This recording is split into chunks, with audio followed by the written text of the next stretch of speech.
හරි පුතේ ආයිබෝවන්.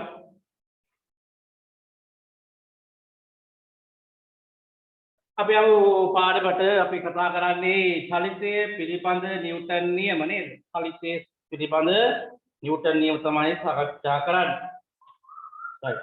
අපි පළවෙනි දවසේ සාකච්ඡා කරා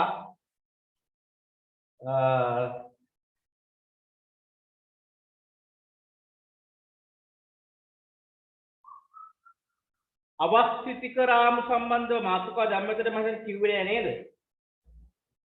අවස්ථිතික රාම මාතෘකා දැම්මා මම කිව්වේ නෑ.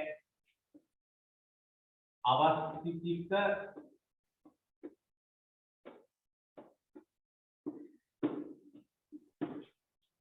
රාම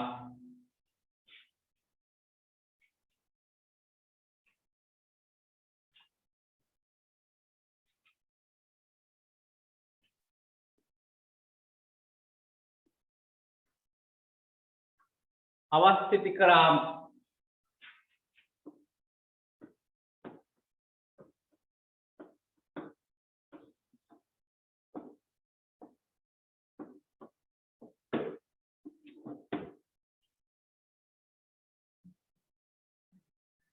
පුතේ අපි චලිතයේ පිළිබඳ නිව්ටන් නියම යටතේ මුලින්ම කතා කරා බලය කියන්නේ මොකද්ද නේද? බලය කියන්නේ මොකද්ද? චලිතයේ පිළිබඳ නිව්ටන් නියම කියන්නේ මොකද්ද? නිව්ටන්ගේ පළමු නියමයෙන් අදහස් වෙන්නේ මොකද්ද කියලා සාකච්ඡා කරා නේද? නිව්ටන්ගේ පළමු නියමයෙන් අදහස් වෙන්නේ මොකද්ද කියලා කතා කරා. ඊට පස්සේ කතා කරා අවස්ථිතිය සම්බන්ධව. අවස්ථිතිය කියන්නේ මොකද්ද? right?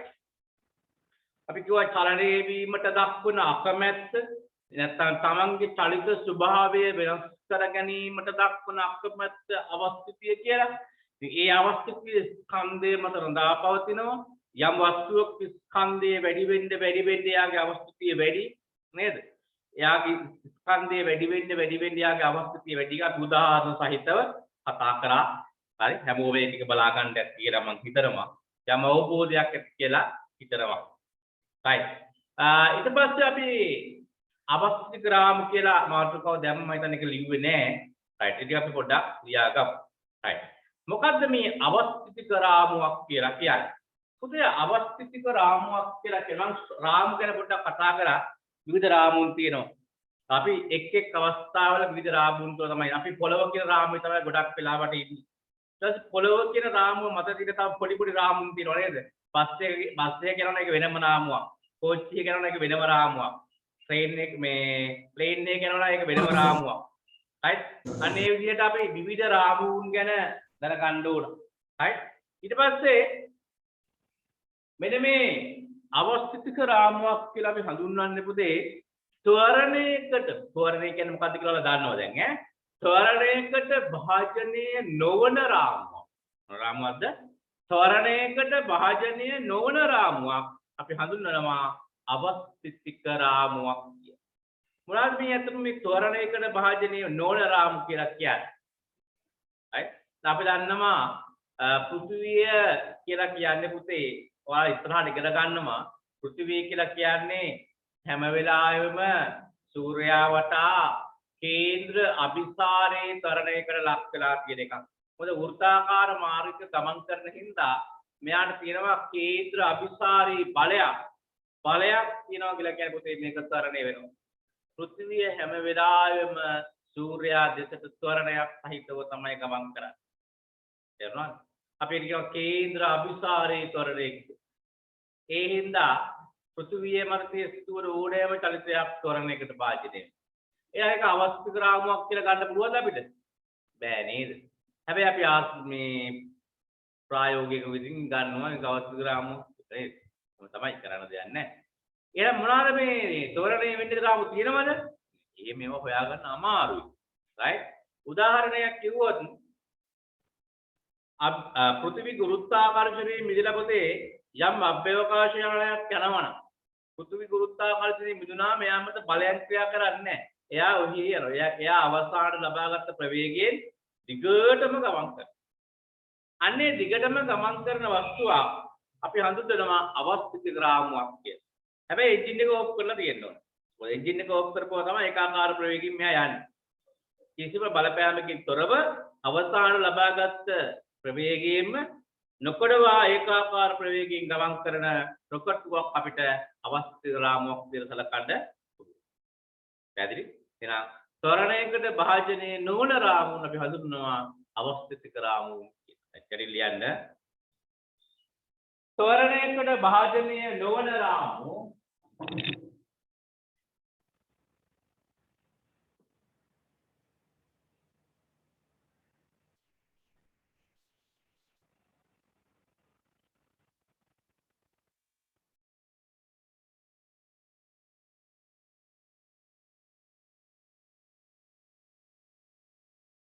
ත්වරණයකට භාජනය නොවන රාමු අවස්ථිතික රාමු ලෙස හඳුන්වයි. අවස්ථිතික රාමු ලෙස හඳුන්වයි. ත්වරණයකට භාජනය නොවන රාමු අවස්ථිතික රාමු ලෙස හඳුන්වයි.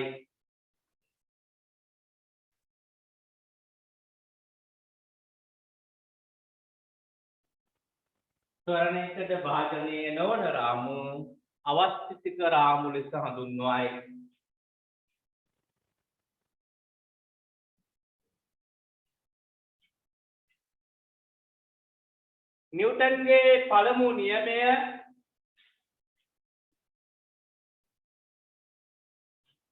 නිව්ටන්ගේ පළමු නියමය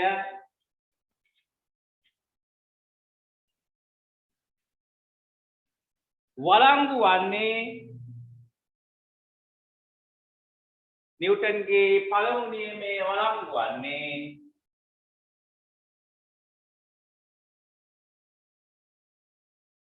නිව්ටන්ගේ පළමු නියමය වළංගු වන්නේ අවස්ථිතික නිර්දේශ රාමු තුල අවස්ථිතික නිර්දේශ රාමු තුල අවස්ථිතික නිර්දේශ රාමු තුල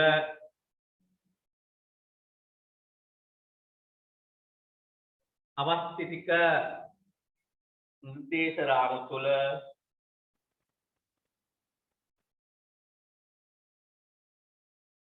සිදුවන භෞතික ක්‍රියාවලිය සම්බන්ධයෙනි සිදුවන භෞතික ක්‍රියාවලිය සම්බන්ධයෙනි සිදුවන භෞතික ක්‍රියාවලිය සම්බන්ධයෙනි ඒ කියන්නේ නිව්ටන්ගේ පළමු නියමය වළංගු වෙන්නේ අවස්ථිතික රාමු සඳහා පමණයි නේද? සිදුවන භෞතික ක්‍රියාවලිය සම්බන්ධයෙනි. ඒකෙන් අපි කියනවා නිව්ටන්ගේ පළමු නියමය පිළිපදින රාමු නිව්ටන්ගේ පළමු නියමය පිළිපදින රාමු අවස්ථිතික රාමු නම් වේ. නිව්ටන්ගේ පළමු නියමය පිළිපදින රාමු අවස්ථිතික රාමු නම් වේ. අවස්ථිතික රාමු නම් වේ.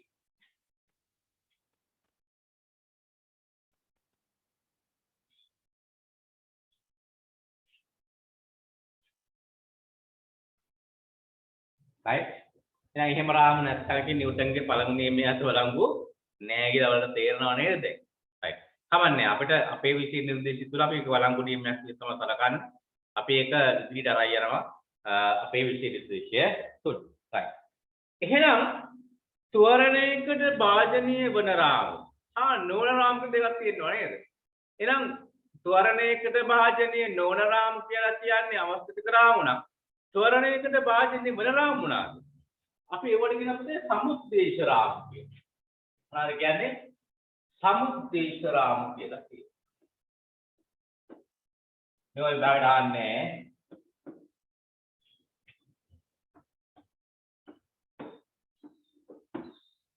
සමුද්දේශ රාමු. ලියා ගන්න මාතෘකාව සමුද්දේශ රාමු.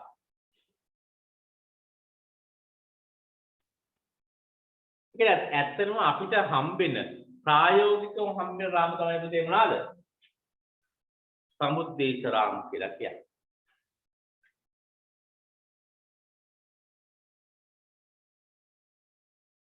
කියන අවස්ථිත එක නොවන රාමු නේද? අපේ අවස්ථිත රාමුවල කියනවා initial frame.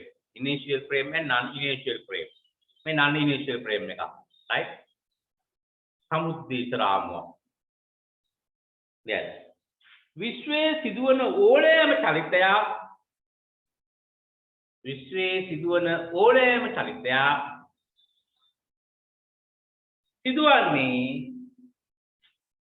විශ්වයේ සිදුවන ඕනෑම චලිතයක් සිදුවන්නේ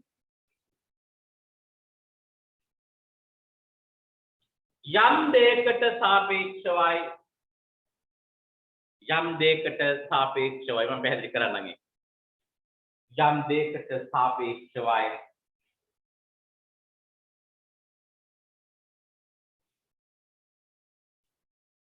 මෙසේ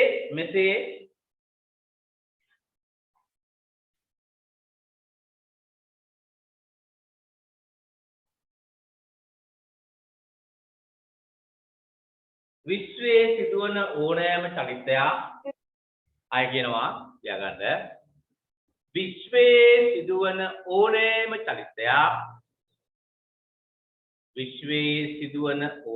චලිතයක්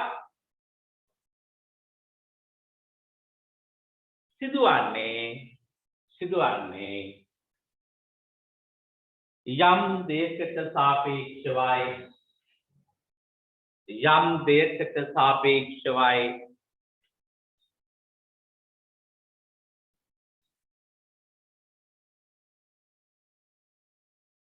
මෙසේ යම් වස්තුවක චලිතය හැදෑරීම සඳහා යම් දෙයකට සාපේක්ෂවයි මෙසේ යම් වස්තුවක චලිතය හැදෑරීම සඳහා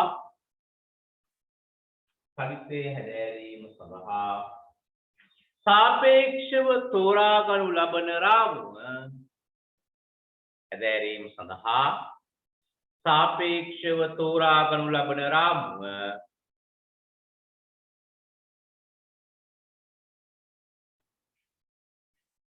සමුද්දේශ රාමුවක් ලෙස හැඳින්වේ. සාපේක්ෂව තෝරාගනු ලබන රාමුව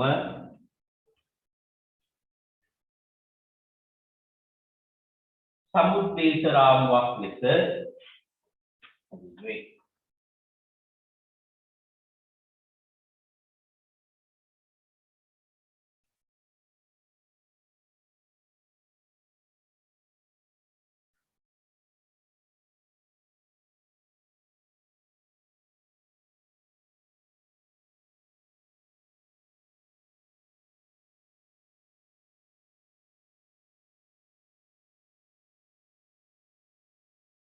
මොකද තේරෙන සමුද්දේශ රාමුවක් කියලා කියන්නේ? දැන් අපි දන්නවා පෘථිවිය මත වාහනයක චලිතය කතා කරද්දී අපි කතා කරන්නේ කාට සාපේක්ෂව? පෘථිවියට සාපේක්ෂව. එහෙනම් පෘථිවිය කියන්නේ මොකද්ද? අර වාහනයේ චලිතය සලකද්දී සමුද්දේශ රාමුවක් නේද? අන්න ඒ වගේ විශ්වයේ සිදුවන පුතේ ඕනෑම චලිතයක් ග්‍රහ වස්තුවක චලිතය නේද? සූර්යාගේ අපි දැන් හිතනවා අපේ සෞරග්‍රහ මණ්ඩලයේ නිශ්චලද? සෞරග්‍රහ මණ්ඩලයක් චලනය. අපි ඉන්නේ මොකද්ද? කොහෙද? අපේ සෞරග්‍රහ මණ්ඩලය කොහෙද තියෙන්නේ? මිල්කි වේ ගැලැක්සි නේ. එහෙම නැත්නම් අපි කියනවා ශීරපතය නේද? ශීරපතය කියන චක්‍රාවාටය තුල තමයි තියෙන්නේ නේද? ශීරපතය කියන චක්‍රාවාටය තුල තමයි තියෙන්නේ. මේ තියෙන චක්‍රාවාටය. right? උඩින් බලපුවාම හෝම් පේජ් පැත්තෙන් බලපුවාම ඔන්න ඔහොම නිකන්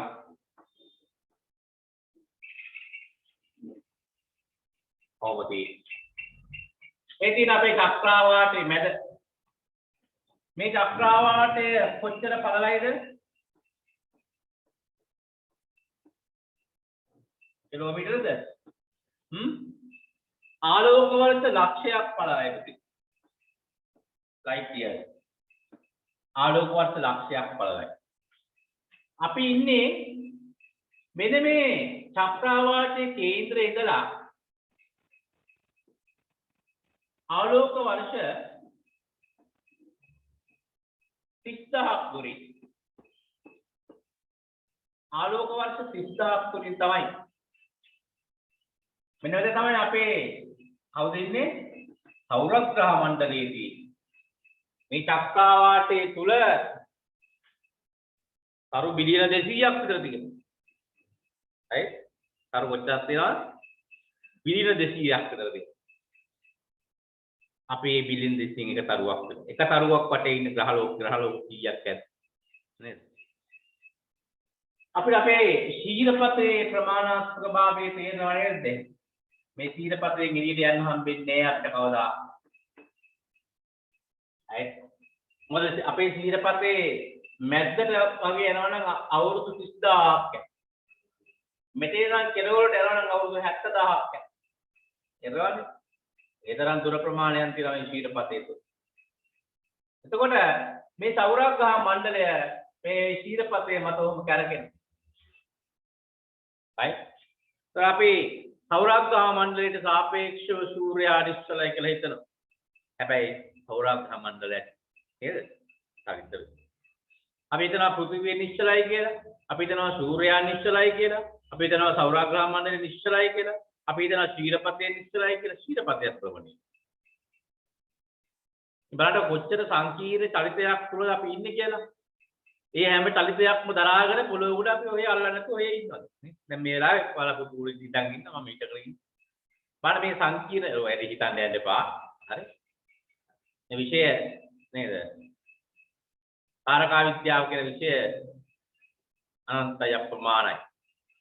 right? මේකේ දිගක් පළලක් ගැඹුරක් නෑ ළමයි. මේක විග්‍රහ කරන්න හරි අමාරුයි. මේ තුල අපි කරුණු හොයාගෙන මුළු ජීවිත කාලෙම ගත කරත් අපිට ඒක හොයාගෙන ඉවර කරන්න බෑ. ඔයාලා ජීවිත කාලයක් නෙමෙයි පුතේ ඔයාලගේ ජීවිත කාල වගේ ලක්ෂ වාරයක් වැය කරත් මේ ගැන අධ්‍යයනය කරන්න අමාරුයි. ඒ තරම් ගැඹුරු විෂයපතයක් තමයි මේ තාරකා විද්‍යාව කියලා කියන්නේ. හැබැයි හරි රසවත්. right? මේක හරි අපූර්ව දේවල් වෙනවා. මිනිසුන් සාමාන්‍ය ජීවිතයේ බලාපොරොත්තු නොවන සිදුවීම් මේ සෞරග්‍රහ මණ්ඩලය තුල නැත්නම් මේ ශීරපතයක් තුල මේ විශ්වය තුල සිදු වෙනවා. right? මේ බේව දැනුම අනන්තයි අප්‍රමාණයි. right? මේක කාටවත් කියන්න බෑ මෙන්න මෙච්චර මේක තමයි වෙන්නේ කියලා. ඒ තරම් සංකීර්ණ විෂයපතයක් තමයි මේ තාරකා විද්‍යාව කියලා කියන්නේ.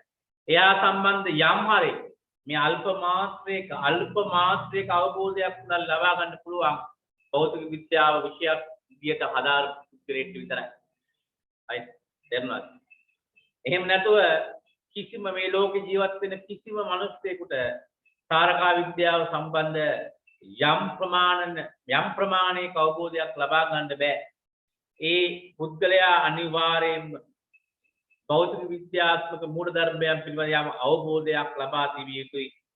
මොකද ඒ සම්බන්ධ පොතක් තිබ්බත් right? ඒ පොතේ තියෙන යම් කාරණා තේරුම් ගන්න අපිට සිද්ධ වෙනවා භෞතික විද්‍යාත්මක මූලධර්මයන් තේරුම් ගන්න. මේ ආලෝක වර්ෂය කියන කාරණය මම කතා කරලා තියෙනවා මම ආයෙ කතා කරන්න යන්නේ නැහැ ගැන. ආලෝක වර්ෂය කියන කාරණය ගැන දැනගන්නත් ටිකක් අමාරුයි. right? එහෙනම් මතක තියාගන්න අපි සමුද්දේශ රාමුවක් කියලා කියන්නේ සාපේක්ෂ වශයෙන් තෝරාගෙන රාම. දැන් ඔයාලට තේරෙනවා මේ විශ්වය තුල මොනතරම් සමුද්දේශ රාමුන් තියෙනවද කියලා නේද? මොනතරම් සමුද්දේශ රාමුන් තියෙනවද? right? අපි මෙතන මේ විශ්වයේ එක තැනක එක විශ්වයේ තියෙන චක්‍රාවාට බිලියන 125ක් මේ වගේම 125ක් තියෙනවා. බිලියන නිකන් නෙමෙයි. කෝටික් නෙමෙයි බිලියන. කෝටි 12500ක්. චක්‍රාවාට 12500ක් අනුමාන කරනවා ඉතර තියනවා කියන්නේ. ඒකත් සත්‍යයක් නෙමෙයි වෙන්න පුළුවන්. ඊට වඩා වැඩි වෙන්න පුළුවන්. right? එතකොට මෙන්න මේ චක්‍රාවාට බිලියන 125 තුළ එක් චක්‍රාවාටයක් තුළ තරු බිලියන 200ක් තියෙනවා. නේද? ඒ කියන්නේ තරු 20000ක් තියෙනවා. sorry. තරු කෝටි 20000ක් තියෙනවා නේ. කෝටි 20000ක් තියෙනවා එක චක්‍රාවාටයක්. ඒ කෝටි 20000 එක තරුවක් වටේ ඉන්න තියෙන පුංචි ග්‍රහලෝකයක ජීවත් වෙන අපි දන්න දේවල් ගැන ඉතින් කතා කරලා වැඩක් නැහැ නේද? දන්න දේවල් ගැන කතා කරලා වැඩක් නැහැ අපි. ඒ හින්දා බලමු පුළුවන් තරම් ජීවිත කාලය තුළ Tamanට තේරුම් ගන්න පුළුවන් කාරණා මොනවද තියෙනවද තේරුම් ගන්න කිසි ගැටලුවක්. සමහර වෙලාවට පුළුවන් ඌව වැඩක් නැහැ කියලා නේද? මේ කෝවොත් වැඩක් නැහැ තමයි එහෙම පිළිගුවොත්. ඌව දැනගත්ත කියලා ඉතින් මොනවද හම්බෙන්නේ? නේද? එහෙම තමයි අනිත් ඒවා තියෙන්නේ. අනිත් ඒවා දැනගත්ත කියලා මොනවද හම්බුනේ? එහෙම තමයි. එහෙම හිතනවා නම් හැමදේම අතාරින්න වෙනවා. හරි? මතරලා ඉතින් මොකක් හරි කරගන්න පුළුවන්. හරි මේකෙදි පුතේ විෂය ඉගෙන ගන්නේ අපේ යම් ඇත්ත හොයන්න අපිට මේ විෂය කාරණා අනිවාර්යයෙන්ම ඕන පැහැදිලිනේ. හරි එහෙනම් මම කතා කරේ සමුද්දේශ රාමුන්ගේ මම ඒ අමතර කොට මේ අපි ඉන්න මේ ශීරපතේ එහෙම නැත්නම් මිල්කි වේ ගැලැක්සි කියන කොටත් කතා කරා. මේක ගැන තව රසවත් කතා ගොඩාක් තියෙනවා. හොයලා බලන්න. මේක ඉතාමත් සුන්දර මාතෘකාවක් මම ආත මාතෘකාවක්. ඒ අවසනාවෙන් අපිට ඒව ගැන කතා කරගෙන ඉන්න වෙලාවක් නැහැ. right? බලමු අපි වෙන වෙලාවක ඉන්නේ නේද? අපිට අවස්ථාවක් හම්බුනොත් මේ පොඩ දැන් ඔයාලට අවස්ථාවක් හම්බෙලා තියෙනවා. මේ දවස්වල ගෙදර ඉන්නේ නේද? ගෙදර ඉඳගෙන ඕක ගැන හොයන්න. හරි? දවසේ පැය 24ක් තියෙනවා. 24 7ක් සතියේ තියෙනවා. ඒ වගේ 4ක් මාසෙට තියෙනවා. දවසේ පැය 24 තුළ වැදගත් විදියට වෙලා මේ අකනේ ප්‍රයෝජනවත් විදියට කාලය ගත කරනවා නම් ඔයාලට ඕන තරම් දේවල් හොයන්න කාලය. හැබැයි ඉතින් ඒක ඉතින් Taman දැනගන්න ඕන එක බැලන්ස් කරගන්න. right එහෙනම් අපි සමුද්දේශ රාමුවෙන් පස්සේ යනවා ඊගා මාතෘකාව කතා කලින් පුතේ අපිට ඊගාට තියෙන්නේ චලිතය පිළිබඳ නිව්ටන් නියමවල දෙවෙනි නියමය ගැන කතා කරන්න. ඊට කලින් අපි විශේෂ මාතෘකාවක් කතා කරලා ඉන්නෝ. right කියන්නේ මාතෘකාව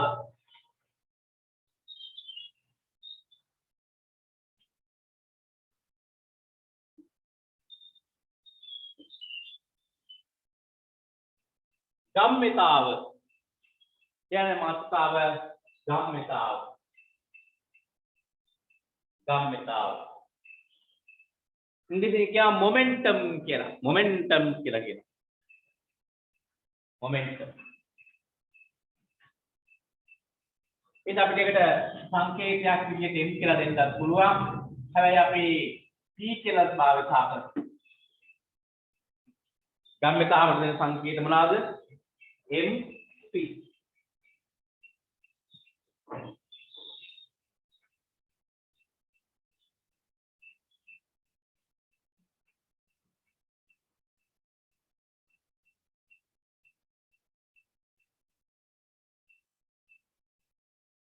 ගම්මිතාව මොකද්ද ගම්මිතාව කියලා කියන්නේ? ගම්මිතාව අපි ඉස්සරහට කතා කරන ප්‍රධාන මාතෘකාව මේක. දැනට අපිට නිව්ටන්ගේ දෙවෙනි නියමයේ තේරුම් ගන්න නම් ගම්මිතාව කියන්නේ අවබෝධයක් තියෙන්න ඕන පුතේ. ගම්මිතාව කියන්නේ මොකද්ද කියලා හොඳ අවබෝධයක් අපි ගාව තියෙන්න ඕන. පුතේ ගම්මිතාව අර්ථ දක්වන්නේ මේක මෙහෙමයි. හිතන්න පුතේ ස්කන්ධයක් තියෙනවා. M කියලා ස්කන්ධයක් තියෙනවා. මෙයාට යම් ප්‍රවේගයක් අපි ලබා දීලා තියෙනවා. මෙන්න මේ M කියන ස්කන්ධයට යම් ප්‍රවේගයක් අපි ලබා දුන්නා. මෙන්න මෙයාගේ ගම්මිතාව අපිට අර්ථ දක්වන්න පුළුවන් පුතේ මෙන්න මෙහෙම. ගම්මිතාව සමානයි මේ වස්තුවේ ස්කන්ධය අදාළ ප්‍රවේගයෙන් වැඩි කරන්න. මේ වස්තුවේ ස්කන්ධය ප්‍රවේගයෙන් වැඩි කරපුවාම ඔයාලට එනවා මොකද්ද? ගම්මිතාව කියන භෞතික රාශිය. අපි සංකේතාත්මකව ලියුවොත් P සමානයි mv. මෙයා පුතේ දෛශිකයක් ඉඳා මෙයාත් දෛශිකයක් විය යුතුමයි. හැබැයි m කියන්නේ අදිශ රාශියක්.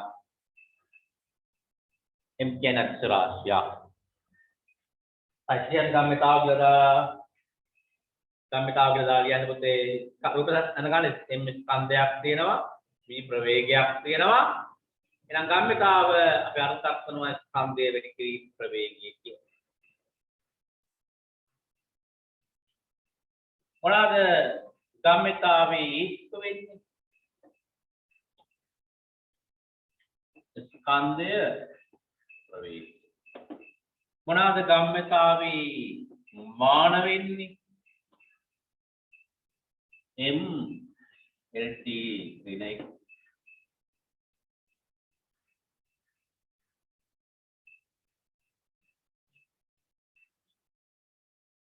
යාවයි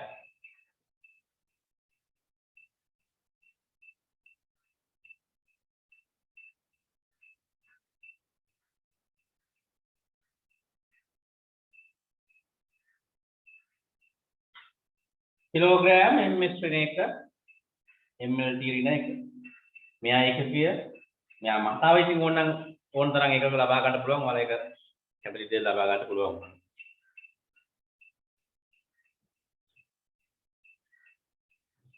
ඒ තරවදා ලියා ගන්න පුතේ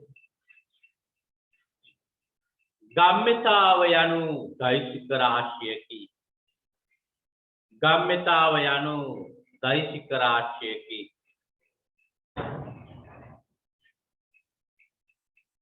ගම්මිතාව යනු දෛසික රාශියකි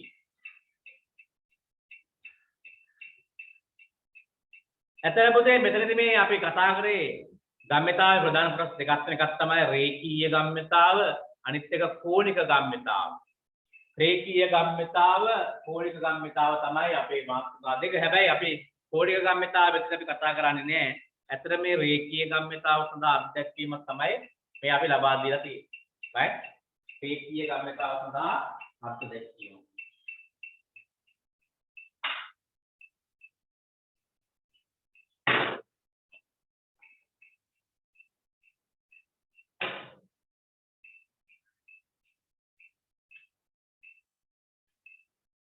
හරි එහෙනම් මොන අපි දැනගත්තා දැන් මොකක්ද ගම්මිතාව කියලා කියන්නේ ස්කන්ධය වැඩි කිරීම ප්‍රවේගය ස්කන්ධයේ ප්‍රවේගයේ ගුණිතය අපි හඳුන්වනවා මොකක් කියලාද මේ ගම්මිතාව කියලා හඳුන්වනවා හරි දැන් අපි යමු නිව්ටන්ගේ දෙවන නියමයට දැන් ලියන මාතෘකාව මේක ලියලා ඉවරයි නේද මේක ඇඳලා මේක ලියාගත්තානේ දැන් ලියන්න නිව්ටන්ගේ දෙවන නියමය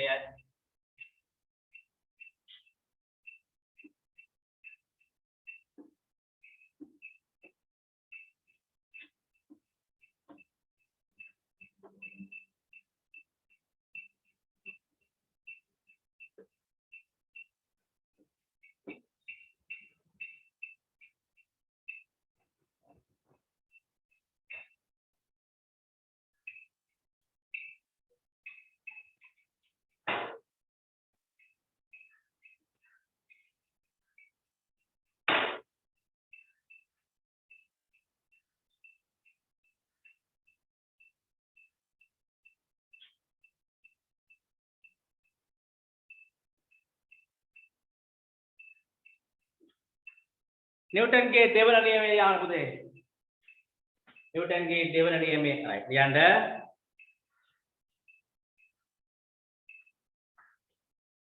යම් වස්තුවක් මත යෙදෙන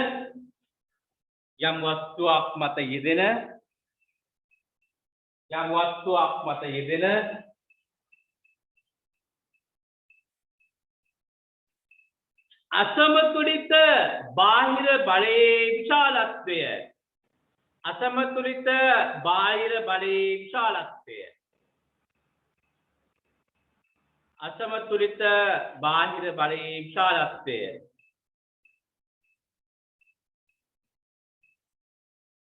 එහි ගම්මිතාව වෙනස් වීමේ ශීඝ්‍රතාවයට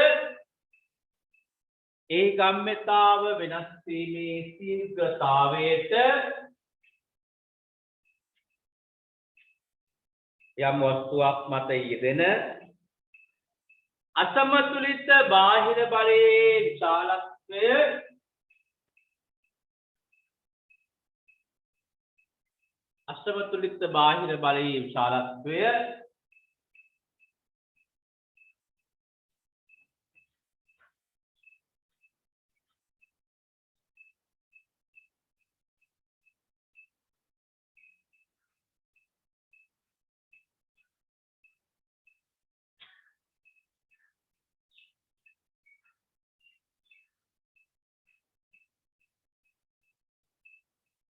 ඒ ගම්්‍යතාව වෙනස් වීමේ ශීඝ්‍රතාවයට ඒ ගම්්‍යතාව වෙනස් වීමේ ශීඝ්‍රතාවයට ඒ ගම්්‍යතාව වෙනස් වීමේ ශීඝ්‍රතාවයට අනුලෝමව සමානුපාතික වේ අනුලෝමව සමානුපාතික වේ අනුලෝමව සමානුපාතික වේ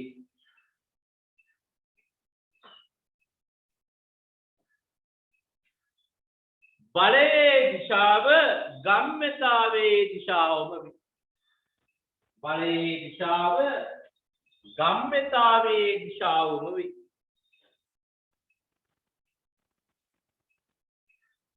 බලයේ දිශාව ගම්්‍යතාවේ දිශාවම වේ මොකද එහෙනම් අසමතුලිත බාහිර බලයේ විශාලත්වයේ කාර්යෘපතේ සමාන වෙන්නේ ආය කියවන්න ගම්්‍යතා වෙනස් වීමේ ශීඝ්‍රතාවයට ගම්්‍යතාව වෙනස් වන ශීඝ්‍රතාවය කියන්නේ මොකද්ද ශීඝ්‍රතාවය තප්පරයකට සිදුවන වෙනස අපිට ශීඝ්‍රතාවය අය රේට් එක කියලා කියන්නේ රේට් එක right ප්‍රවේග විස්ථාපනයේ වෙනස් වීමේ ශීඝ්‍රතාව තමයි තවරනේ මේ ප්‍රවේගය කියලා කියන්නේ. එහෙනම් ගම්්‍යතාව වෙනස් වීමේ ශීඝ්‍රතාවය කවුද? බලයට සමානයි. අපි වලම මේක ඔප්පු කරගන්න. හරි මෙන්න මේ බලන්නකෝ. හොඳට බලා ගන්න මේ. හොඳට බලන් ඉන්න. කලබලයක් නැහැ. නිමාඩුවක් මේක තේරුම් ගමු. ස්කන්ධයෙන් වෙන වස්තුවක් තියෙනවා මෙයා මත අපි බලයක් යොමු. ඔතේ අපි මෙයාගේ ආරම්භක ප්‍රවේගය u කියලා ගමු. right? දැන් මෙයා චලිත වෙනවා. චලිත වෙලා අතර අවස්ථාවකදී ඉතින් දෙවෙනි අවස්ථාව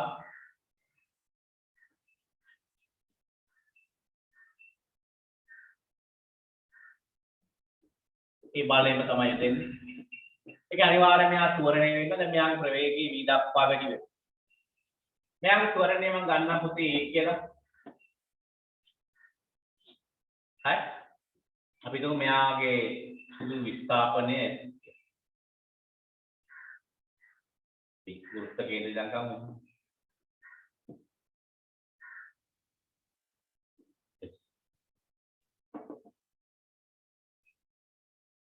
ඔන්න යම් වස්තුවක් මත බලයක් විදපුවාම වෙන සිද්ධිය නේද? මොකද වෙන්නේ? එයාම ත්වරණය වෙනවා. එයාගේ ප්‍රවේගයේ කාලයත් එක්ක වැඩි වෙලා පුතේ මේ u ඉදලා ප්‍රවේගයේ v දක්වා දැන් ඔන්න වැඩි වෙලා. ආරම්භක ප්‍රවේගයේ u යම් කාලයකට අපි කියමු t කාලයක් කියලා. t සමානයි බිඳුව t සමානයි t. t කාලයකට පස්සේ මේ වස්තුවේ ප්‍රවේගයේ v. හරි. එහෙනම් පුතේ අපිට ඔතන ලියන්න පුළුවන් නේද මෙන්න මෙහෙම ආරම්භක ගම්්‍යතාව මොකක්ද වස්තුවේ ආරම්භක ගම්්‍යතාව මොකක්ද මෙයාගේ ආරම්භක ගම්්‍යතාව කියන්නේ මොකද්ද ස්කන්ධය වැඩි කිරීම ප්‍රවේගය නේ කියන්න බලන්න ආරම්භක ගම්්‍යතාව mu එහෙනම් මෙයාගේ අවස්ථාන ගම්්‍යතාව මොකද්ද? අවස්ථාන ගම්්‍යතාව කියන්නේ ඉවර වෙලාව නෙවෙයි. දැන් මේක මේ t කාලයට පස්සේ අපි සලකන්නේ. අන්නේ t කාලයට පස්සේ මෙයාගේ ගම්්‍යතාව මොකද්ද? ස්කන්ධේ m තමයි ප්‍රවේගයේ එහෙනම් m අවස්ථාන ගම්්‍යතාව mv. දැන් ලියමු ගම්්‍යතාව වෙනස ගම්්‍යතා වෙනස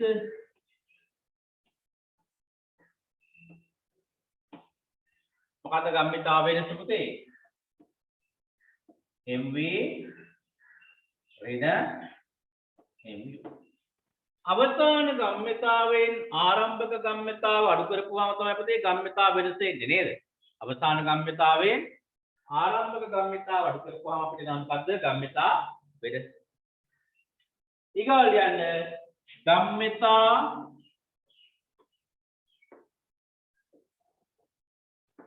වෙනස් වීමේ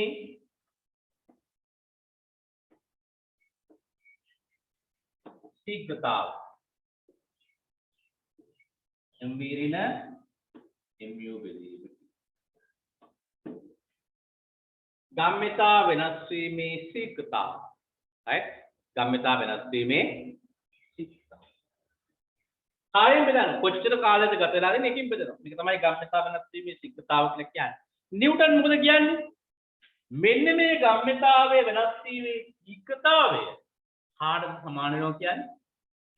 අන්නර අසමතුලිත බාහිර බලයට සමානයි. අසමතුලිත බාහිර බලයේ විශාලත්වයෙන් මොකක් වෙනවද පුතේ? අනුලෝමව සමානුපාතිකවල මෙන්න මේ ගම්මිතා වෙනස් වීමේ ශීඝ්‍රතාව. එහෙම තමයි නිව්ටන් කියන්නේ. ඒ කියන්නේ නිව්ටන් කියනවා මෙන්න මෙහෙම F අනුලෝමව සමානුපාතිකයි MV ඍණ MU බෙදීම. ඕක නේද නිව්ටන් කියන්නේ? නිව්ටන් කියන්නේ ඔන්න ඔය කාරණේ අසමතුලිත බාහිර බලයේ විශාලත්වය ගම්මිතා වෙනස් වීමේ ශීඝ්‍රතාවයට අනුලෝමව සමානුපාතිකයි. මම ආයෙ කියන්නම්. පුතේ වස්තුවක ස්කන්ධයෙන් මෙයා මත එක් බලයක් යොදනවා. මෙයාගේ ආරම්භක ප්‍රවේගය u මෙයා මත බලයක් යොදන හින්දා අනිවාර්යෙන් මෙයා ත්වරණය වෙන්න ඕන. එතකොට ඒ බලය හේතුවෙන් ඒ ත්වරණය හේතුවෙන් යාගේ ප්‍රවේගය v දක්වා වැඩි වෙනවා. එහෙනම් මෙයාගේ ප්‍රවේගය u ඉඳන් v දක්වා වැඩි වෙලා. ඒ සඳහා ගත වෙච්ච කාලය මම ගත්තා t කියලා. එහෙනම් පුතේ ආරම්භක ගම්මිතාව මම ලියනවා m වරක් u. අවසාන ගම්මිතාව ලියනවා m වරක් v කියලා. ගම්මිතාව වෙනස ලියනවා mv ඍණ mu කියලා. ඒක කාලයක් තුළ ගම්මිතාවේ සිදු වෙනස එහෙම නැත්නම් ගම්මිතා වෙනස් වීමේ ශීඝ්‍රතාවය mv ඍණ mu බෙදීමට අවසාන ගම්මිතාවෙන් ආරම්භක ගම්මිතාව අඩු කරලා කාලයෙන් බෙදපුවාම පුතේ අපිට එනවා ගම්මිතා වෙනස් වීමේ ශීඝ්‍රතාවය. right 1660 ගණන් වල නිව්ටන් කියනවා ඔන්න ඔය ගම්මිතා වෙනස් වීමේ ශීඝ්‍රතාවයට ඒ වස්තුව මත යෙදෙන අසමතුලිත බාහිර බලයේ විශාලත්වය අනුලෝමව සමානුපාතිකයිලු. ඒ දෙන්න අතර අනුලෝම සම්බන්ධයක් තියෙනවලු. මොකද්ද මේ අනුලෝමයි කියලා කියන්නේ? අනුලෝමයි කියලා කියන්නේ යම් රාශියක් වැඩි වේද අනෙක් රාශියද වැඩි වේ. යම් රාශියක් අඩු වේද අනෙක් රාශිය අඩු වේ. ඒක තමයි අනුලෝම සම්බන්ධී ස්වභාවය. අන්නේ සම්බන්ධතාවය තමයි නිව්ටන් විසින් 1660 ගණන් වලදී ලෝකෙට ඉදිරිපත් කරන්නේ. අපි අන්නේ ඒක අපේ නිව්ටන්ගේ දෙවන නියමයේ විදිහට විග්‍රහ කරගන්නේ අන්නේ ඉදිරිපත් කරපු කාරණා. right. අපි පිළිගන්නේ සමානුපාතික ලක්ෂණ සමාන වෙන්න මම දාගන්නවා k කියලා නියතයක්. හැබැයි අපිට ඒක පරීක්ෂණාත්මකව හොයන්න වෙනවා. මොකද යම් සමීකරණයකට නියතයක් දැම්මොත් ඒක අපි පරීක්ෂණාත්මකව හොයන්න වෙනවා. නිකන් ඔය එකේ නියත දාගන්න බෑ. right. අපි ඒ කේවලගේ පරීක්ෂණාත්මකව හොයන්න ඕන පුතේ. right. දැන් මෙතකොට m වාරයක් v ඍණ u බෙදීමට නමුත් අපි දන්නවා නමුත් v සමානයි මොකක්ද? u ධන at v සමානයි u ධන at. මෙතනින් මට ඒක කරන්න පුළුවන් කොහොමද? v ඍණ u බෙදීමට. එහෙනම් මේ නිව්ටන් කියපු කතාවේ ඒ නිව්ටන්ගේ කතාව පුතේ නිව්ටන්ගේ කතාවේ මෙයා වෙනුවට අපිට යොදා ගන්න පුළුවන් නේද? මෙයා කියන්නේ v ඍණ u බෙදීමට ප්‍රවේගයේ වෙනස් වීමේ ශීඝ්‍රතාවය නේද? මේ ප්‍රවේගයේ වෙනස් වීමේ ශීඝ්‍රතාවය කියන්නේ ත්වරණය කියලා අපි දන්නවනේ. එහෙනම් ප්‍රවේග වෙනස අවසාන ප්‍රවේගයෙන් ආරම්භක ප්‍රවේගය අඩු කරපුවාම වෙනවා ප්‍රවේග වෙනස. එයාව කාලයෙන් බෙදපුවාම වෙනවා ප්‍රවේගයේ වෙනස් වීමේ ශීඝ්‍රතාවය. කවුද පුතේ? ප්‍රවේගයේ වෙනස් වීමේ ශීඝ්‍රතාවය කියන්නේ කවුද? ත්වරණය.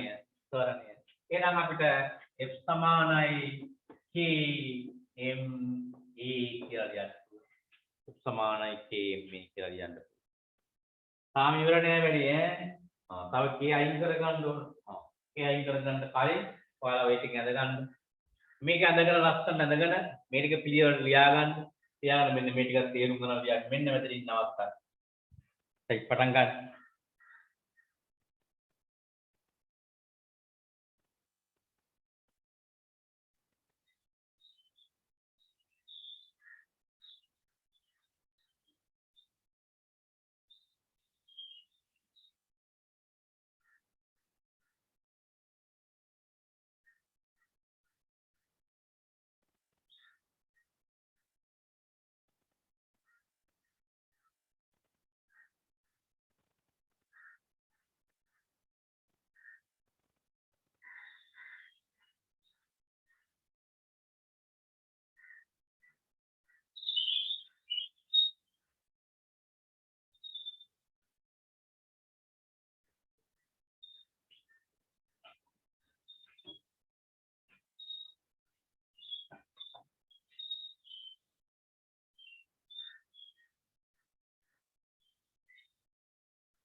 පැහැදිලිව ලියාගන්න.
හරිද? ධ්‍යාන ඉවරද?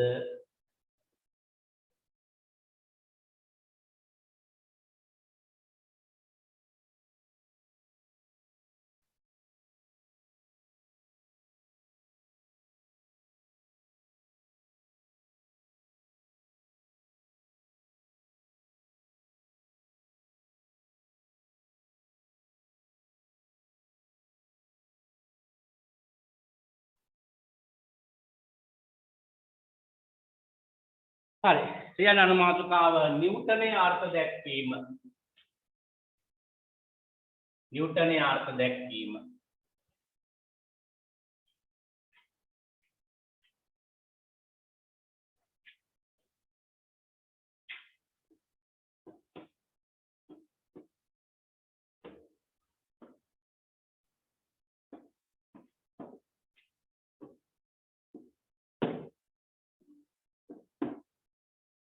නිව්ටනයේ අර්ථ දැක්වීම. අපි පුතේ මේ කේවලට අගයක් ගන්න නිව්ටනයේ අර්ථ දක්වනවා මෙන්න මෙහෙම. right? කොහොමද අර්ථ දක්වන්නේ?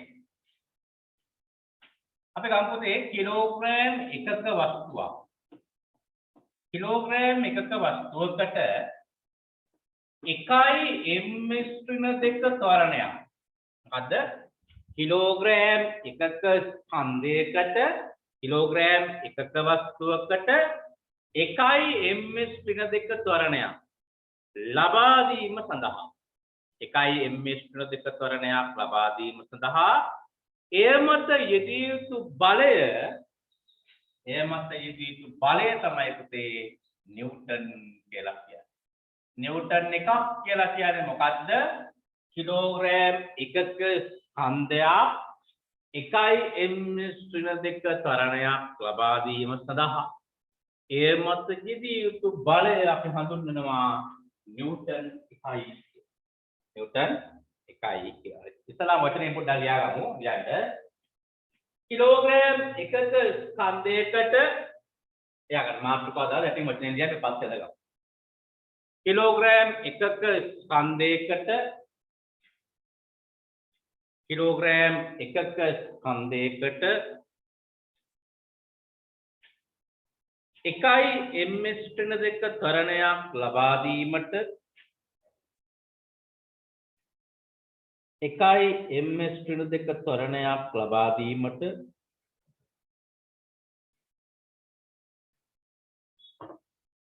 එකයි ms ඍණ දෙක ත්වරණයක් ලබා දීමට යෙදිය යුතු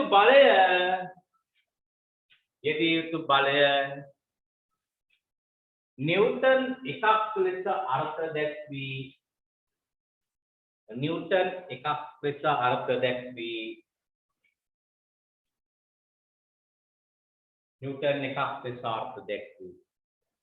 දැන් අද ගන්න පුතේ මේක අදලා මේක ගියා ගන්න අපේ ගත්ත සමීකරණය මෙතනට ගමු. එකපාරට x සමානයි m කියලා එහෙම ලියන්න බෑ පුතේ. ගොඩක් කට්ටිය දිනනවා මම දැකලා තියෙනවා. එහෙම බෑ. ඔක්කො ග්‍රීවින් ඇවිල්ලා කේවල අගේ හොයාගෙන තමයි f සමාන m එක ලියන්නේ. මේ ගහේ ගිඩියට වගේ ඔය කරන්න බෑ. නිව්ටන් එකයි කීදන්නේ නෑ. ස්කන්ධය එකයි ත්වරණ එකයි. අනේනවා කී සමාන එකයි. අන්න දැන් ලියන්න පුළුවන් නිසා f සමානයි m.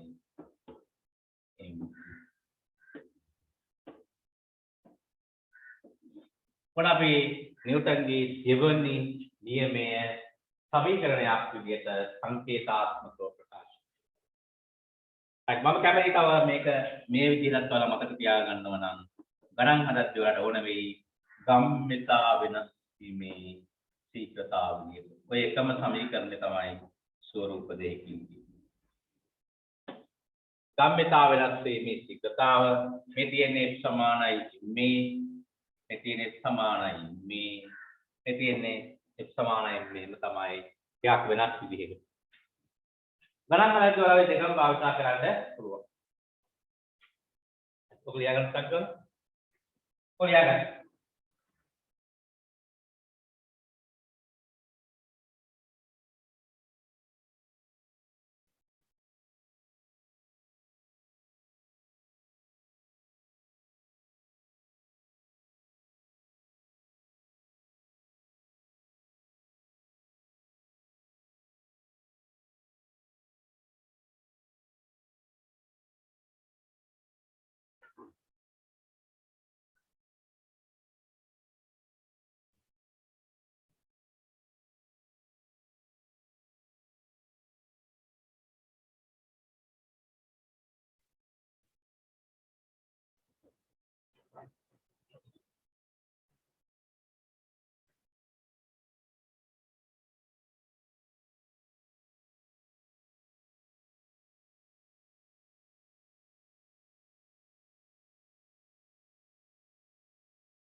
හරි නේද?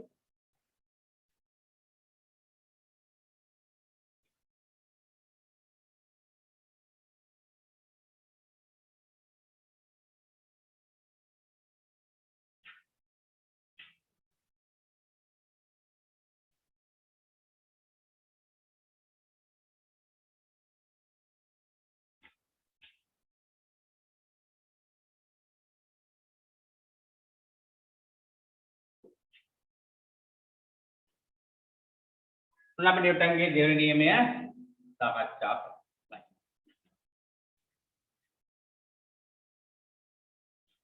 අපි ඔය සම්බන්ධ ගණන් දැම්ම හදන්නේ තවත් නිව්ටන්ගේ තුන්වෙනි නියමයක් කරලා බල ලකුණු කිරීම කියන කොටසත් අවසන් කරලා තමයි අපි ගණන් හදන්නේ. හරි? ප්‍රධාන ගණන් ආකාර ටික හදන්න යන්නේ ඒකට පස්සේ.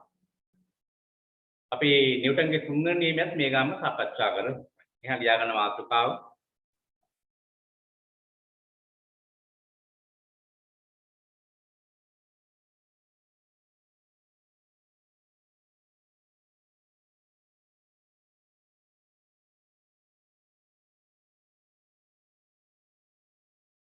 නිව්ටන්ගේ තුන්වන නියමය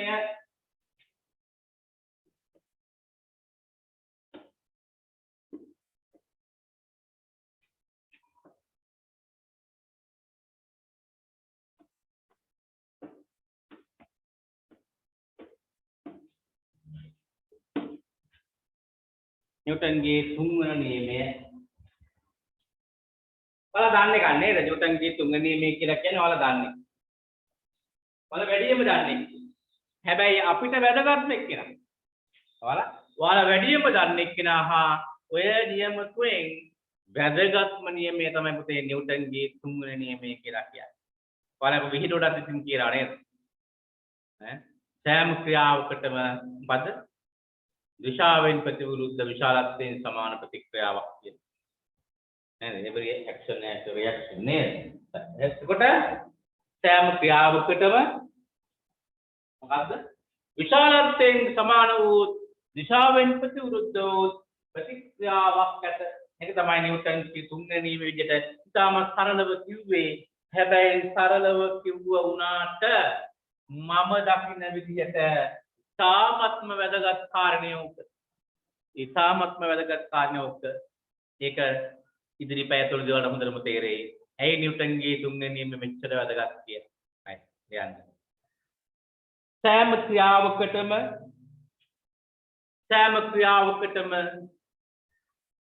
විශාලත්වයෙන් සමාන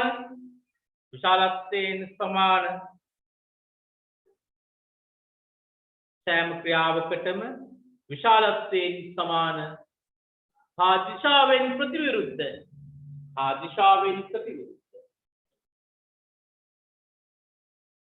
ප්‍රතික්‍රියාවක් ඇත. දිශාවෙන් ප්‍රතිවිරුද්ධ ප්‍රතික්‍රියාවක් ඇත. සෑම ක්‍රියාවකටම විශාලත්වයෙන් සමාන හා දිශාවෙන් ප්‍රතිවිරුද්ධ ප්‍රතික්‍රියාවක් ඇත. ප්‍රතික්‍රියාවක් ඇත.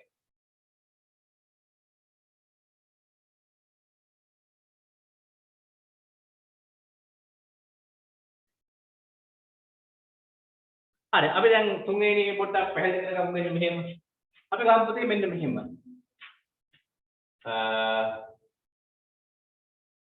මෙන්න මෙහෙම ලී වලින් හදපු ට්‍රොලි තියෙනවා. විද්‍යාගාරේ තියෙනවා. මේවට මේ ලී රෝ 10 කරපු ඔන්න ඔහොම තියෙනවා පොඩි කරත්ත වගේ. හරි. ඔන්න ඔය කරත්ත දෙකක් අපි ගන්නවා. හරි. අරන් මෙන්න මෙතන පොඩි දුන්නක් සම්පීඩනය කරලා ඔහොම තියන. ඒ දුන්න. මෙන්න අනිත් ට්‍රොලිය. ඔන්න අනිත් ට්‍රොලිය.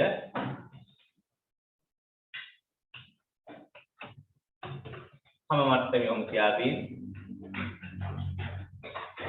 එනි මේ කොටස් දෙකකට පොඩි නූල් කෑල්ලක් දාලා ගැට ගහලා තියෙනවා. හරි. මේ තියෙන්නේ දුන්න, මේ සම්පීඩනය කරපු දුන්න මේ තියෙන්නේ පුතේ. මේ තියෙන්නේ තන්තු කෑල්ලක් දාලා. නූලක් හිටන නූල් ටුවක් 3-4ක් දාලා ගැට ගහලා තියෙනවා. right? ඔය විදිහට ගැට ගහලා අපි කියලා දැන් මොකද කරන්නේ? ඉටිපන්දමක් අරගෙන ඉටිපන්දම පත්තු කරලා ඉටිපන්දමක් අරගෙන ඉටිපන්දම පත්තු කරලා හරි නිමාඩුව කොහෙවත් ස්පර්ශ කරන්නේ නැතුව මෙන්න මේ නූල් කෑල්ල පුච්චන. මොකද කරන්නේ නූල් කෑල්ල නූල් ගැබැල්ල පුච්චන. පුච්චපු ගා මොකද වෙන්නේ එකම වරම මේ තොලි දෙක දෙපැත්තට ගමන් කරනවා. ඇයි දුන්න දිගෑරෙනවා නේද? දුන්න දිගෑරිච්ච ගාම මේ තොලි දෙක දෙපැත්තට ගමන් කරනවා. එක තොලියක් මේ පැත්තට යනවා.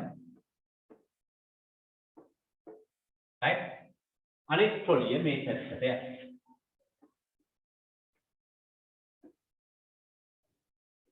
අනිත් තොලිය. මේ තොලිය වල ස්කන්ධයන් සමාන නම් පුතේ මේවා සමාන වේග වලින් තමයි ගමන් කරන්නේ. ස්කන්ධයන් සමාන නම් සමාන වේග වලින් තමයි ගමන් කරන්නේ. මෙන්න මේ ක්‍රියාවලියට හේතුව තමයි පුතේ නිව්ටන්ගේ තුන්වෙනි නියම. සෑම ක්‍රියාවකටම නේද දුන්න දිගහැරිච්ච ගාම දෙන්න මත සමාන බල දෙකක් දෙපැත්තට ක්‍රියා කරන්නේ. දුන්න දෙපැත්තටම එක සමානව දිගහැරෙනවා. දිගහැරෙද්දී සමාන බල දෙකක් දෙපැත්තට ක්‍රියා කරනවා. මේක ක්‍රියාව මේක ප්‍රතික්‍රියාව වෙනවා නේද? විශාලත්වයෙන් සමානයි හැබැයි දිශාවෙන් ප්‍රතිවිරුද්ධයි. එක දිශාවක් මෙහාට එක දිශාවක් මෙහාට. එහෙනම් දිශාවෙන් ප්‍රතිවිරුද්ධව සමාන බල දෙකක් ක්‍රියා කරනවා. එතකොට එක් තොලියක් මත ක්‍රියාව ක්‍රියා කරද්දී අනෙක් තොලිය මත ප්‍රතික්‍රියාව තියෙනවා නේද? එක් තොලියක් මත ක්‍රියාව අනෙක් තොලිය මත ප්‍රතික්‍රියාව. මේක තමයි නිව්ටන්ගේ තුන්වෙනි නියමය කියලා කියන්නේ. පැහැදිලිද? ඕක තමයි නිව්ටන්ගේ තුන්වෙනි නියමය සරලව ආදර්ශනීය කරන්න විද්‍යාගාරයේ තුල වලට කරන්න පුළුවන් පරීක්ෂණ. තව තියෙනවා. ඒක තමයි සාමාන්‍යයෙන් අපිට කරන්න පුළුවන් පරීක්ෂණ. ලියන්න. තොලි දෙකක් ආධාරයෙන් නිව්ටන්ගේ තුන්වෙනි නියමය කිව්වනේ වල යටිදී. තොලි දෙකක් ආධාරයෙන් ක්‍රියාව හා ප්‍රතික්‍රියාව ආදර්ශනීය කිරීම. ක්‍රියාව හා ප්‍රතික්‍රියාව ආදර්ශනීය කිරීම පහත පරිදි සිදු කළ හැකිය. ආදර්ශනීය කිරීම පහත පරිදි සිදු කළ හැකිය. ආදර්ශනීය කිරීම පහත පරිදි සිදු කළ හැකිය.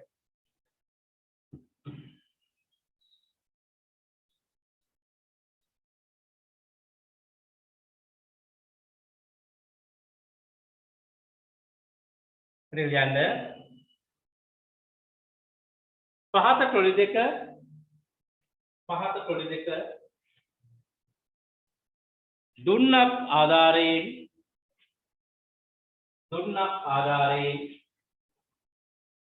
දුන්නක් ආධාරයෙන් රඳවාගෙන ඇත. පහත තොලි දෙක දුන්නක් ආධාරයෙන් රඳවාගෙන ඇත. දුන්නක් ආධාරයෙන් රඳවාගෙන ඇත. දුන්න ඉවත් කළ විගස උත්තර තේරුම් ගන්න ලියන්නේ. දුන්න ඉවත් කළ විගස ඒවා සමාන ප්‍රවේග වලින් දුන්න ඉවත් කළ විගස